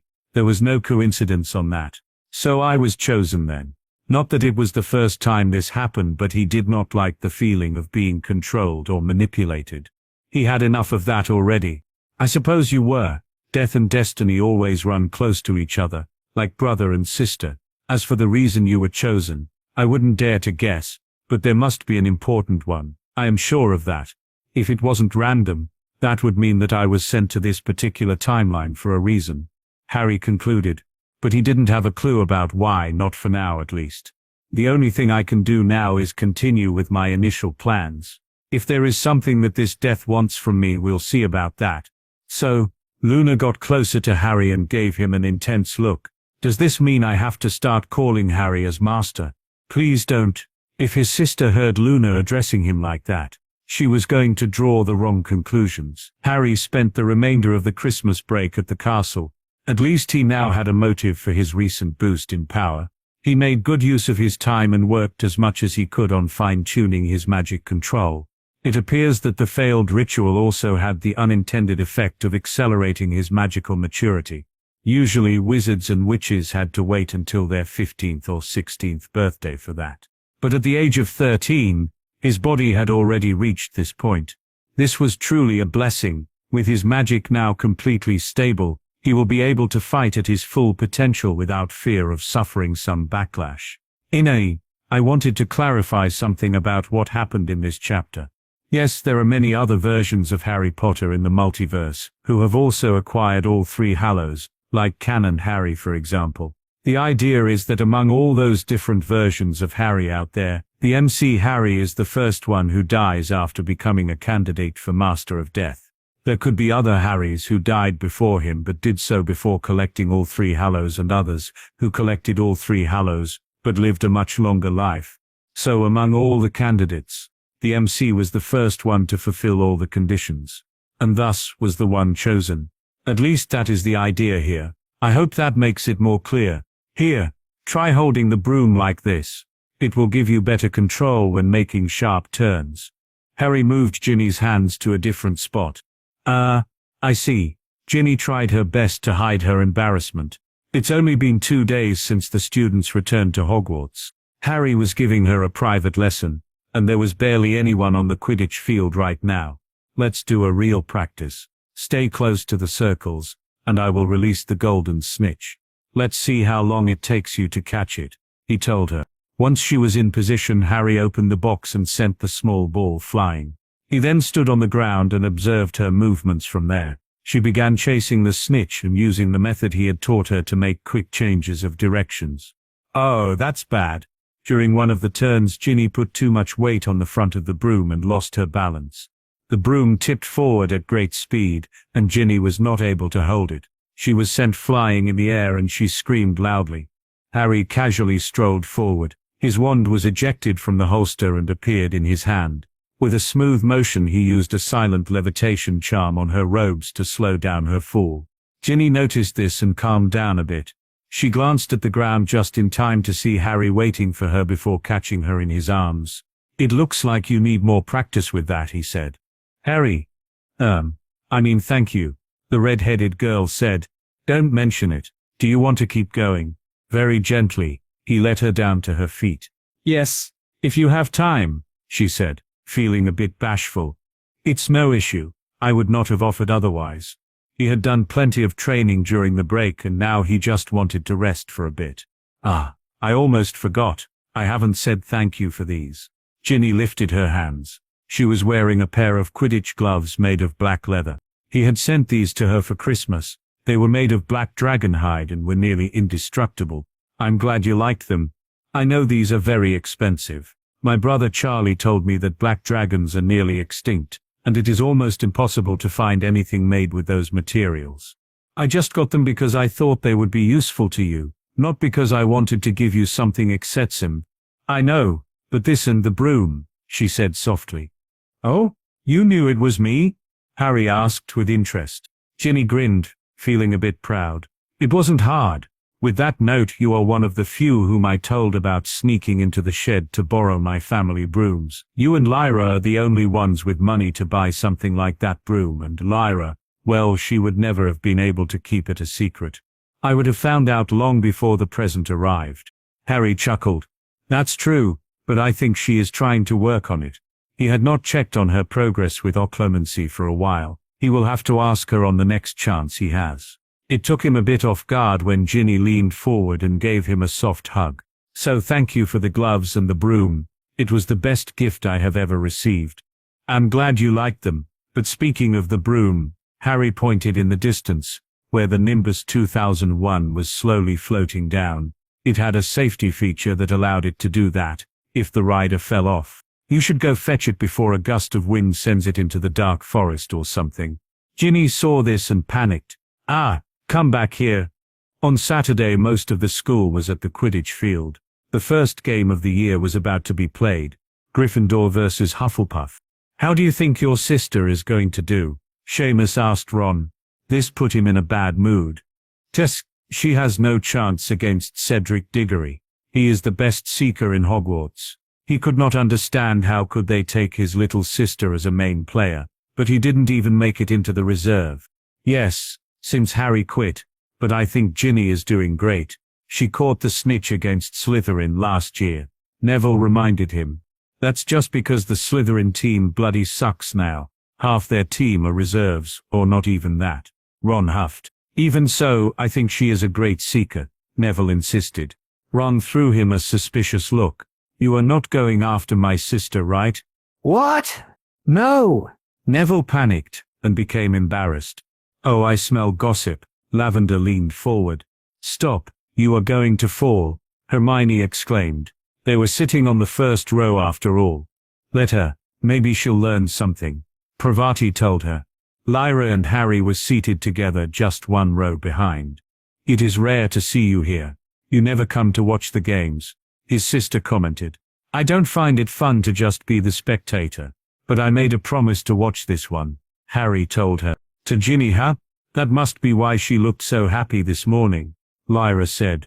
Moments later, the announcer started to shout in his usual cheerful tone, "Welcome to the first Hogwarts Quidditch game of the year. I am Jordan and will be your commentator for the evening." "It's morning," McGonagall muttered from his side. "In any case, let's welcome the players," Jordan shouted. The match began very evenly. For the first 30 minutes, the score only had 5 points of difference. But still, the Gryffindor team didn't seem able to close the gap. Unlike professional Quidditch, the school version will end after 90 minutes even if the snitch is not caught, so if the Gryffindor chasers cannot turn things around, the game will then rest on the seekers' shoulders. "Come on, Ginny, catch that golden snitch," Lyra shouted. "Where is that blasted ball?" Seamus complained while looking around the sky. "I saw it fly into the clouds near the beginning of the match. I don't think it has come down yet," Neville said. "Those clouds are awfully dark. It looks like it's about to rain," Hermione added. I wouldn't go in there. There are probably lightning and stuff in there," Lavender pointed out. Lyra looked at her brother. She was about to ask him about it when she saw his eyebrows arched with worry. It was even more noticeable now that he stopped wearing glasses. Harry was good at always maintaining the same impassive face, so the only times she saw him making an expression like that were when something bad was about to happen. "Harry, what's going on?" "Those clouds. I don't think it's a storm," Harry answered her. "Why does that look so familiar?" "It was also a Quidditch game. Against Cedric." "No, that's impossible. They cannot be here. Unless, is it not a storm?" "What else could it be?" asked Lyra. His eyes focused on those clouds, trying to see through them. He started to detect small sources of magic moving inside the clouds. Hundreds of them. The drop in temperature became noticeable even from where he was. "Dementors," Harry said softly. Dumbledore was watching the game from the professor's seats. He also sensed that something was wrong and stood up. "Albus, what is it?" McGonagall asked. "We need to get the students out of there. I have a bad feeling," the headmaster said. "A bad feeling?" Snape frowned and also looked up at the cloud, trying to guess what the headmaster could have seen. Ginny and Cedric were both very close to the dark clouds. They were both staring at it in complete concentration, trying to spot any signs of the snitch. All of a sudden, Ginny saw something golden glimmering inside the clouds. She did not hesitate to go inside while Cedric remained behind. He did not see anything but also didn't believe for a second that Ginny was doing a feint. He got ready to go inside the clouds too when he felt shivers run through his body. Sea cold. He started to tremble. "Oh no!" He then thought of his Quidditch rival who had already gone inside. Ginny lost track of the snitch and found herself surrounded by darkness. There were no crackles of lightning, but she had a very bad feeling. There was something very wrong with this cloud. "I need to get out of here." Her instincts were now telling her to run. The temperature dropped extremely suddenly and her body became paralyzed. A mixture of cold and fear invaded her as the clouds started to move like they were made of cloth. "No, what is that?" She realized then. There was something inside the clouds. Something alive was moving around her. It wasn't just one but many, and then she saw them approach. Disgusting creatures made of shadows, with bony fingers that came out of their dark tunics. They whizzed loudly but it sounded like whispers to her. One of them was staring directly into her eyes, and started to get closer. She tried but could not move at all, not even an inch. Her body was not responding to her anymore. The horrifying monster got closer and extended its disgusting finger, trying to touch her face. Ginny started to have visions of that scary day. Last year when they were being chased by the gigantic basilisk. That day, she thought she was going to die more than once. It was the worst thing she had ever experienced. But he saved me in the end. Harry did save her. He faced that monster and won. After going through all of that and after seeing Harry destroy a being such as that with his own magic, she could not imagine that he would have trouble against something like this. The images of the basilisk disappeared, and the monsters surrounding her started to become less scary. The Dementor noticed a chance and stopped in its advance. Its urge to devour this human's soul was then replaced by something else, something that this creature thought to have forgotten, its survival instincts. The Dementor and its brothers let out a loud screeching noise. It was a call of warning, a call to retreat. Ginny felt the cold disappear and be replaced by a gentle warmth. The darkness was then replaced by an intense light that quickly broke through and engulfed everything in its path. She could not see anything, and could only hear the awful noises coming from those creatures. But she was not afraid. Inside this light, she felt safe for some reason. And part of her knew that the origin of this light was the one she was waiting for. Harry, she tried to call, but her voice felt broken and could not yell. She was so tired. You are safe. The familiar voice came from beneath her, and now she was able to see again. The scary creatures were gone, and when she looked down she saw something that looked like a forest animal, but it was massive, and it appeared to be made of pure white light. Is that a stag? She asked. Harry approached the rails of the stands. I'm going to need a broom. He spotted several players flying very close to the ground. They all seemed to be instinctively trying to get as far away as possible from that black cloud. Accio. He targeted the broom of the player closest to the grassy field, who just so happened to be one of the Weasley twins. The broom flew from under the boy and it fell to the ground with a loud thud. Sorry, Fred, or George, but it is for a good cause.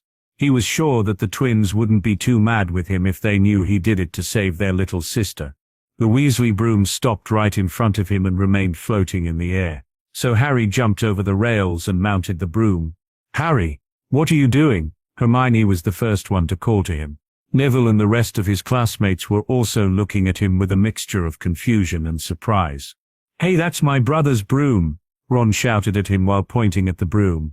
Harry, Lyra called. He did not have time to stay here and explain his actions to them. Dementors only need a few seconds to take someone's soul after all. The broom levitated for a moment before speeding up towards the cloud.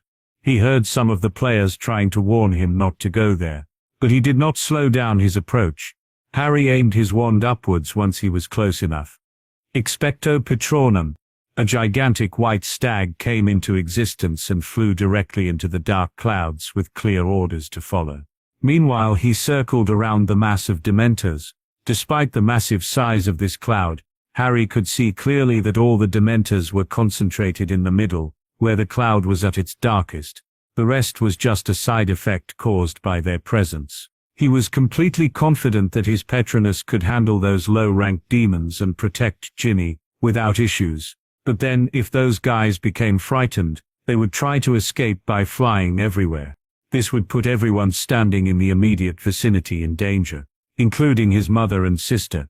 To prevent it, he had to create something that would contain the creatures in place. When he arrived at the top of the cloud, it was already starting to disperse, making it easier to see what was going on inside it. He noticed the small lights that represented the Dementors were starting to move away from the center in an attempt to escape from his Patronus. Like I'm going to let you leave just like that. Most people in the wizardly world were terrified of Dementors because they lacked understanding of these creatures. They saw them as scary monsters that eat souls and were impossible to kill, and that statement was not entirely wrong, but there is a lot more to it. Harry knew their true nature as well as the place where they came from. To him, Dementors were nothing more than low-rank demons with some basics on soul-type magic. They were slow, clumsy, and extremely vulnerable to any magic that was based on positive feelings, as well as magic based on the sacrum spectrum. All demons shared these weaknesses to different degrees. Because of this reason, these types of magic were the most researched ones back in his world. Many advances were made during the several decades the war with the demons lasted. Many new spells were developed and even new sources of magic were discovered during this period of time. Expecto Custodia. A large number of white chains seemed to appear out of nowhere and started surrounding the Dementors while preventing their escape. This had no negative effect on Ginny, so she was able to pass in between the chains with no issue and escape from the cloud. The white stag remained at her side, acting like a protector and dispelling the negative lingering effects of being exposed to the Dementors. The demons flew as fast as they could and tried to escape his containment, but as soon as they got too close to the chains they would be pushed back while suffering serious damage. The chains acted like a Patronus. The positive energy emitted by them was like a potent poison for these creatures. But that alone was not going to be enough to destroy them. Harry pulled his metallic staff and lifted it above his head before closing his eyes. The type of magic was, without a doubt, the most difficult one for him to use because he had zero affinity with it. If it wasn't because he had practiced it for so long, he would never be able to use it at all. The staff changed forms until it became a long spear while maintaining its metallic material. The entire spear started to shine brightly until it appeared to be made completely out of light. A very intense white light that emanated a sense of warmth and safety to those close by. He opened his eyes. Instead of the usual bright green color, they had taken a very light blue one, making them almost seem completely white. This was an effect of channeling this type of energy through his body. Magic was used to pull it here and manipulate it to create spells, but the energy itself was not magical in nature. It was something not from this world. Sacrum Haste. Under his command, the spear started to shine brighter as it grew in size and power. Magic with positive feelings is capable of hurting and containing demons. But this one can obliterate their vessel and send them back to the netherworld, while also inflicting grievous injuries on their very own souls, preventing their return for a long time. "What is that?" McGonagall yelled, pointing at the sky. "I'm afraid that is a cloud formed by the concentration of many Dementors," the headmaster said with a grave tone. "How can that be? Did the Ministry lose control of them?" Snape asked, with a hint of fear. It wasn't the Dementors that scared him, but the reason behind their arrival. It wasn't a secret that his former master had found a way to control those monsters. Dumbledore gave him a passing glance. He could tell what his potion professor was thinking by the look on his face. The headmaster knew better. There was no way for Dementors to just fly past the wards without his knowledge. These ones had appeared out of nowhere, and there was only one way for that to happen. A timeline convergence. Of course he could not speak of this with the other professors, as they knew nothing about these matters. "Albus, what do we do?" asked McGonagall. Dumbledore glanced at the field when he heard one of the Weasley twins scream as his broom disappeared from beneath him before it flew directly to Harry. "Make sure everyone remains calm as they evacuate the premises," the headmaster told her. "Harry?" Lily had been looking at the Gryffindor stands where her son and daughter had been sitting. Then all of a sudden she was able to recognize her son jumping out of the stands and onto a broom. "Potter? What is he doing?" Snape saw the figure of his less liked student fly toward the dark cloud. "Potter, get down from there," McGonagall shouted. She then looked down at Lee Jordan. As a Quidditch commentator, he had a magical microphone in front of him. "Jordan, give me that thing." She pointed at the device. As soon as she got it in her hands, she prepared to make an announcement. "Attention everyone, this is an emergency. I want you to, Expector Patronum." Harry's Patronus created a wave of light intense enough to temporarily blind everyone present. A Patronus. Snape caught a glimpse of the giant white stag through his squinted eyes. "Lily, since when does your son know how to do that?" Professor McGonagall asked. "A corporeal patronot, and it's massive." Professor Flitwick stared in awe once he recovered his sight. "I believe he was taught by his uncle Remus."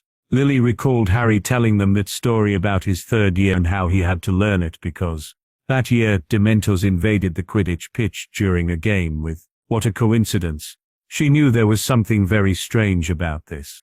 Lily gave the headmaster a sidelong glance. If there was something strange going on with Hogwarts, he would definitely know about it. "It seems like the situation with the Dementors will soon be solved. But in any case, it's best if we evacuate the premises," he said while looking at McGonagall. "And Severus, we may have to give the Ministry a call." Dumbledore didn't really want to do that, since he already knew this had nothing to do with the Dementors in Azkaban. But it would be strange if they said nothing, as they would certainly be hearing about this. Moments later they saw the white chains appear and pierce through the clouds. What in Merlin's name is that? McGonagall felt like she was going to die from shock today. "Is Potter doing that?" Snape asked. Never seen a spell like that one," Dumbledore admitted, but he had a lot of interest in seeing what Harry was going to do next.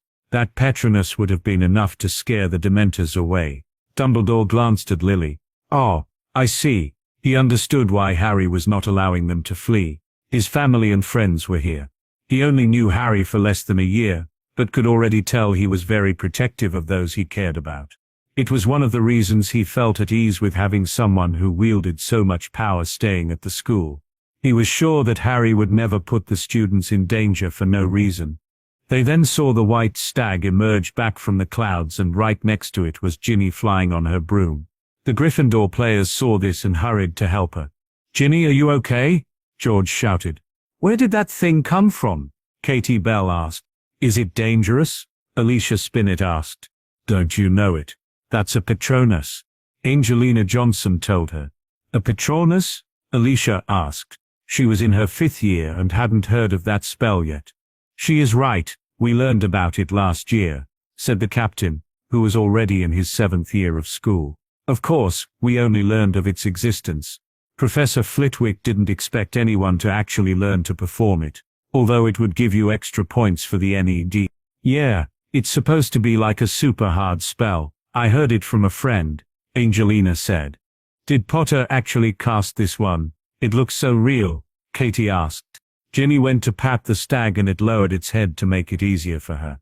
"Thank you," she told it with a beaming smile. With its job done, the stag started to become more transparent until it disappeared completely. "Look," Angelina pointed up. The clouds started to dissipate, revealing hundreds of cloaked creatures floating in the sky. They were all surrounded by the white chains as Harry stood over them with his light spear in hand.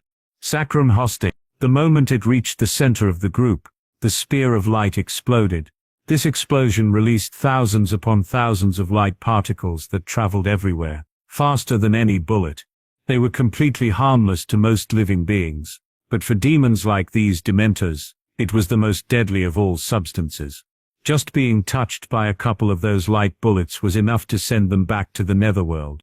The Dementors screamed in agony as their existence in this world finally ended. The dark clouds dispersed, and the creatures disappeared, leaving no trace behind. The whole thing had only lasted 8 seconds, and then, all that was left was Harry's staff, floating in the air. It had lost its spear shape, and had now returned to its original form. Harry extended his hand, and the staff flew back to him. He then stored it back into his robes before glancing down again. Harry spotted Ginny, along with the other Gryffindor players, and she appeared to be uninjured. Most of the audience was looking towards him now. He wasn't sure how much they had seen, considering how far away he was and how dark the clouds from before were. It wasn't like he was trying to avoid standing up. He just didn't want to be bothered by the other students asking him questions or whispering as he passed.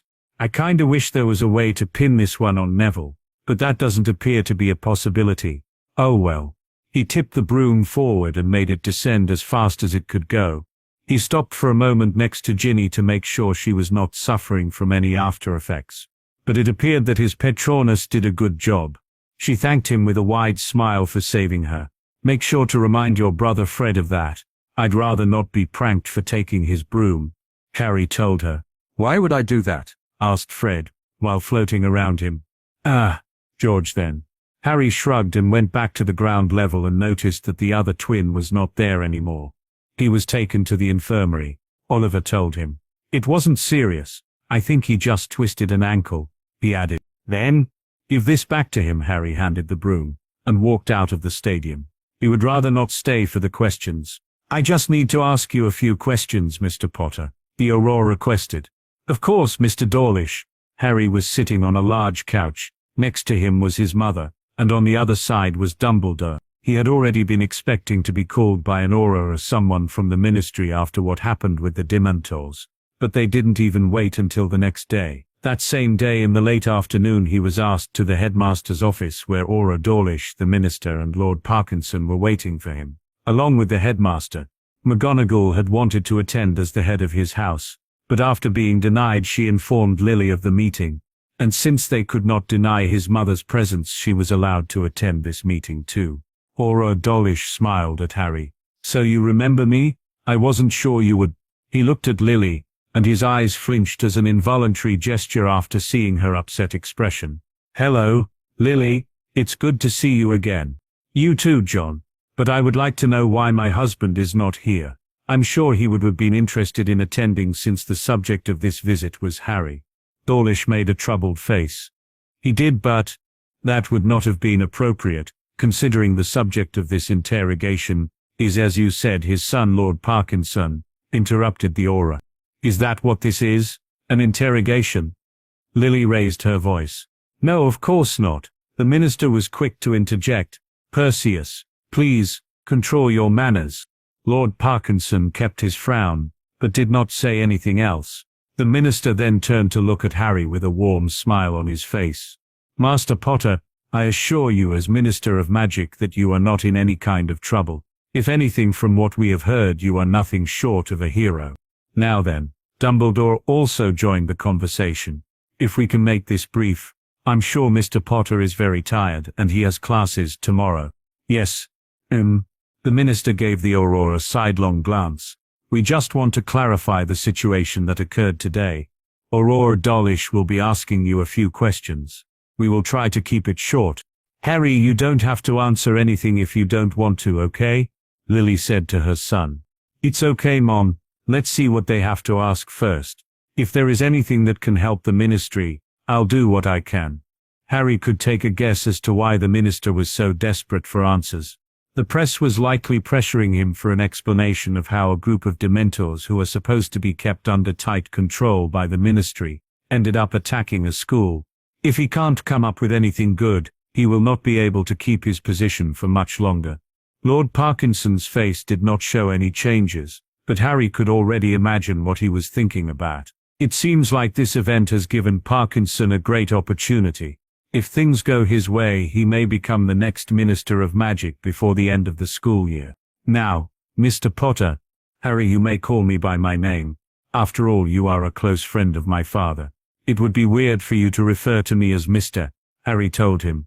Aurora Dawlish smiled. You are right, Harry. Then can you tell me your version of the events? Let's begin with what did you see? I saw a massive dark cloud being formed out of nowhere above the Quidditch field. Did you know what was in this cloud? Yes, Dementors, Harry answered. How could you possibly know that? The minister interjected. Harry threw him a side glance.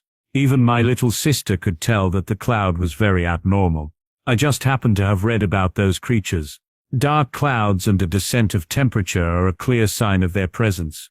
And even so, you flew towards it? Dawlish asked. Harry nodded. I saw a friend of my sister go in there. I knew she would be in serious trouble if I didn't do anything. So heroic. The press is going to love this.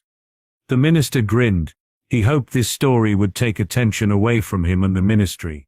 So, Gryffindor, Lord Parkinson said with barely hidden disgust. Dawlish coughed. Yes. So, you flew into the Dementor's cloud. What then? I used the Patronus charm to— Dear Merlin, you can really use that spell at your age? The minister interrupted him and stood from his couch. Minister, calm down. We cannot possibly believe all the tales these children are spouting. Lord Parkinson was no idiot. He of course knew that Harry's skills in magic were nowhere near normal for a third-year student, but he did not wish for the minister to have anything to show at tomorrow's press conference. If things went his way, his will then be accomplished much earlier than he anticipated. Now it was going to be a good opportunity to make use of all the damning evidence about the minister's illegal activities that he had been collecting for months. The chances of Cornelius Fudge losing his position were almost guaranteed. In fact, he wouldn't be surprised if the man ended up in Azkaban. He certainly did not have the magical prowess of his old master, so he had to be patient and cunning about this. It might take me longer compared to the Dark Lord, but I will get what I deserve in the end. Lord Parkinson, Dawlish's tone sounded stern. Before coming here we took accounts of many witnesses, and many of them recalled seeing a boy with the Gryffindor uniform, flying towards the dark cloud and using the Patronus charm. The members of the Gryffindor team even identified said boy as Harry Potter. I don't think it's fair to diminish everything as children spouting. Yes, and if you are going to be accusing my son of being a liar, then this conversation is over. Lily added. Parkinson, there is no need for so much distrust, the minister frowned. Lord Parkinson offered a fake smile in return. I meant no offense. I was merely pointing out to the minister that children tend to exaggerate in their stories. Nothing more. Okay, let's get back on track, said the Auror. Can you tell us what happened next? Well, I knew the Patronus was going to scare the Dementors away, so I used something to prevent them from going closer to the people in the stadium, Harry answered. Yes, many had claimed to have seen white chains wrapping around the center of the clouds. I will admit that I am not familiar with that kind of magic. Can you tell us about it? Dawlish asked.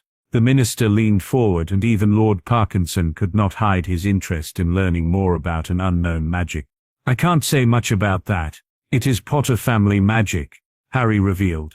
The minister's expression immediately changed when he heard the words family magic, for he knew well enough that all magic belonging to a pure blood family was untouchable. He could not use his authority to demand the magical formula, for that would open a dangerous precedent where no secrets were safe among the more powerful families. The most the ministry could do is to declare a particular spell illegal to use if it appeared to be dark in nature, but he could not use that argument in this case.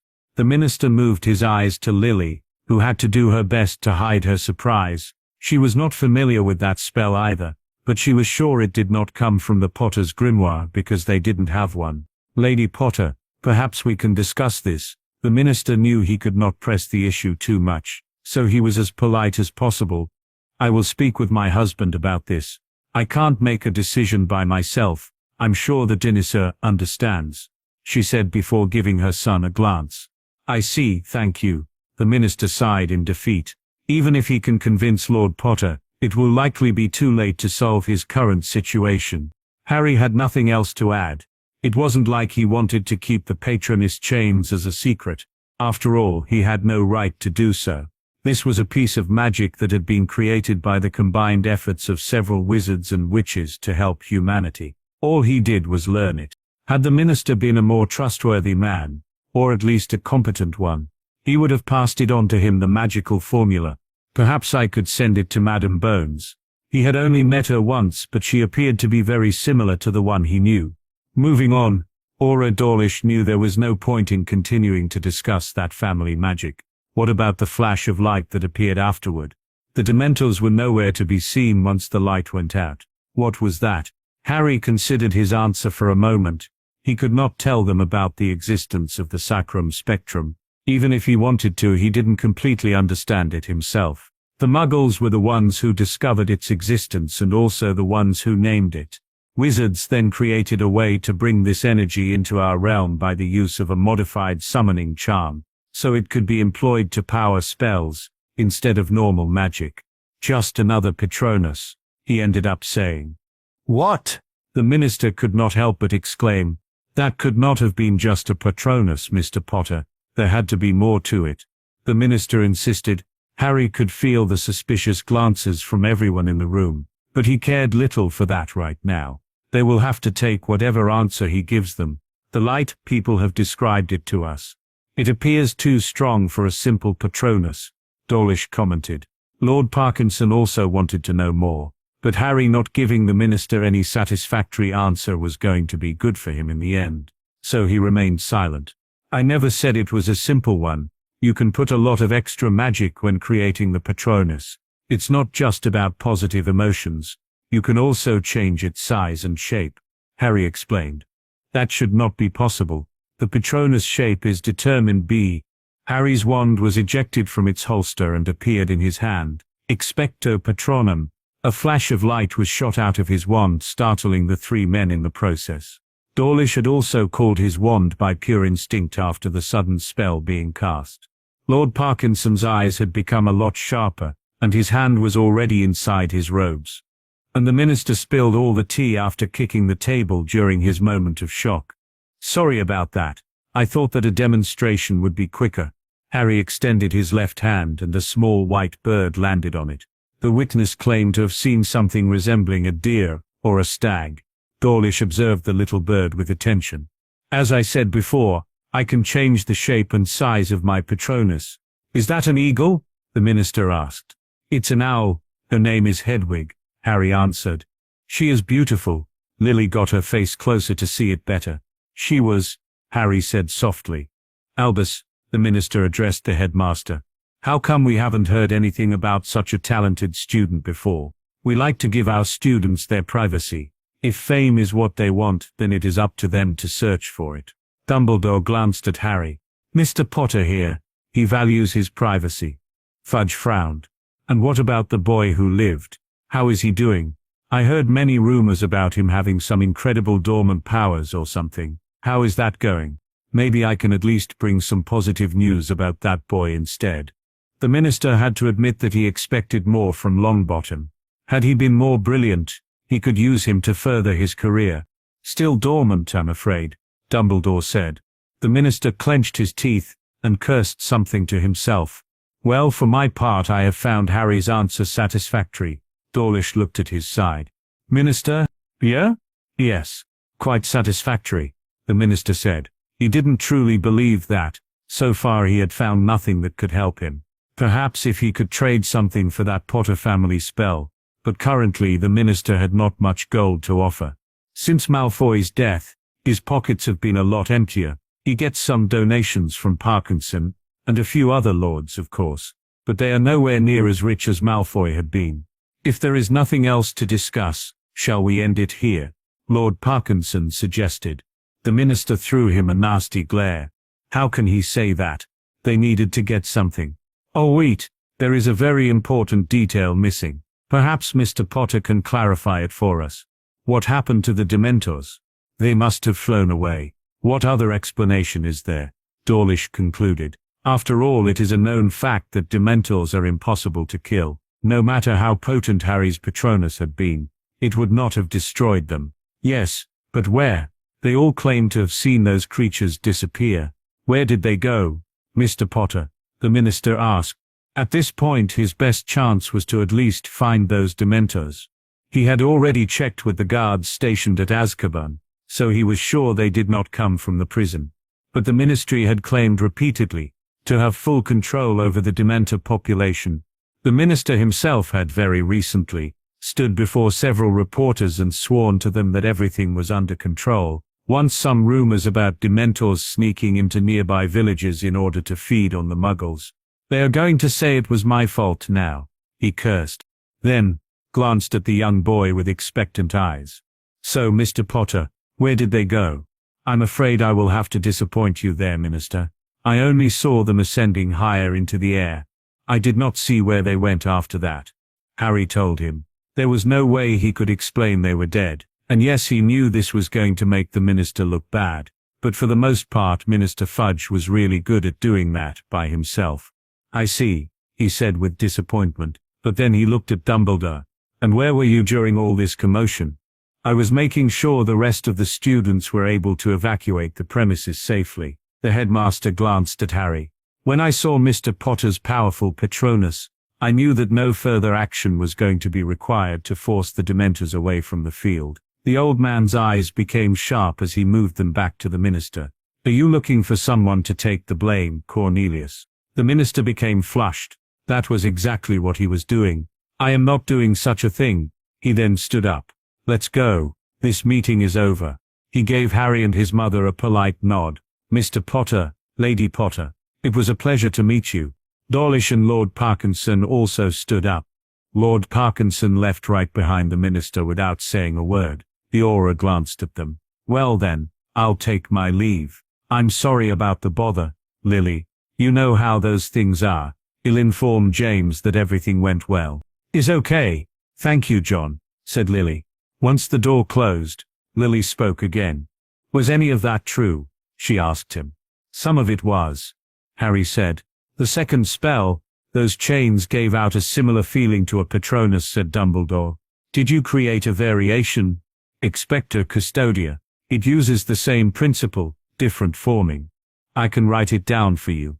Harry offered the headmaster. The headmaster chuckled.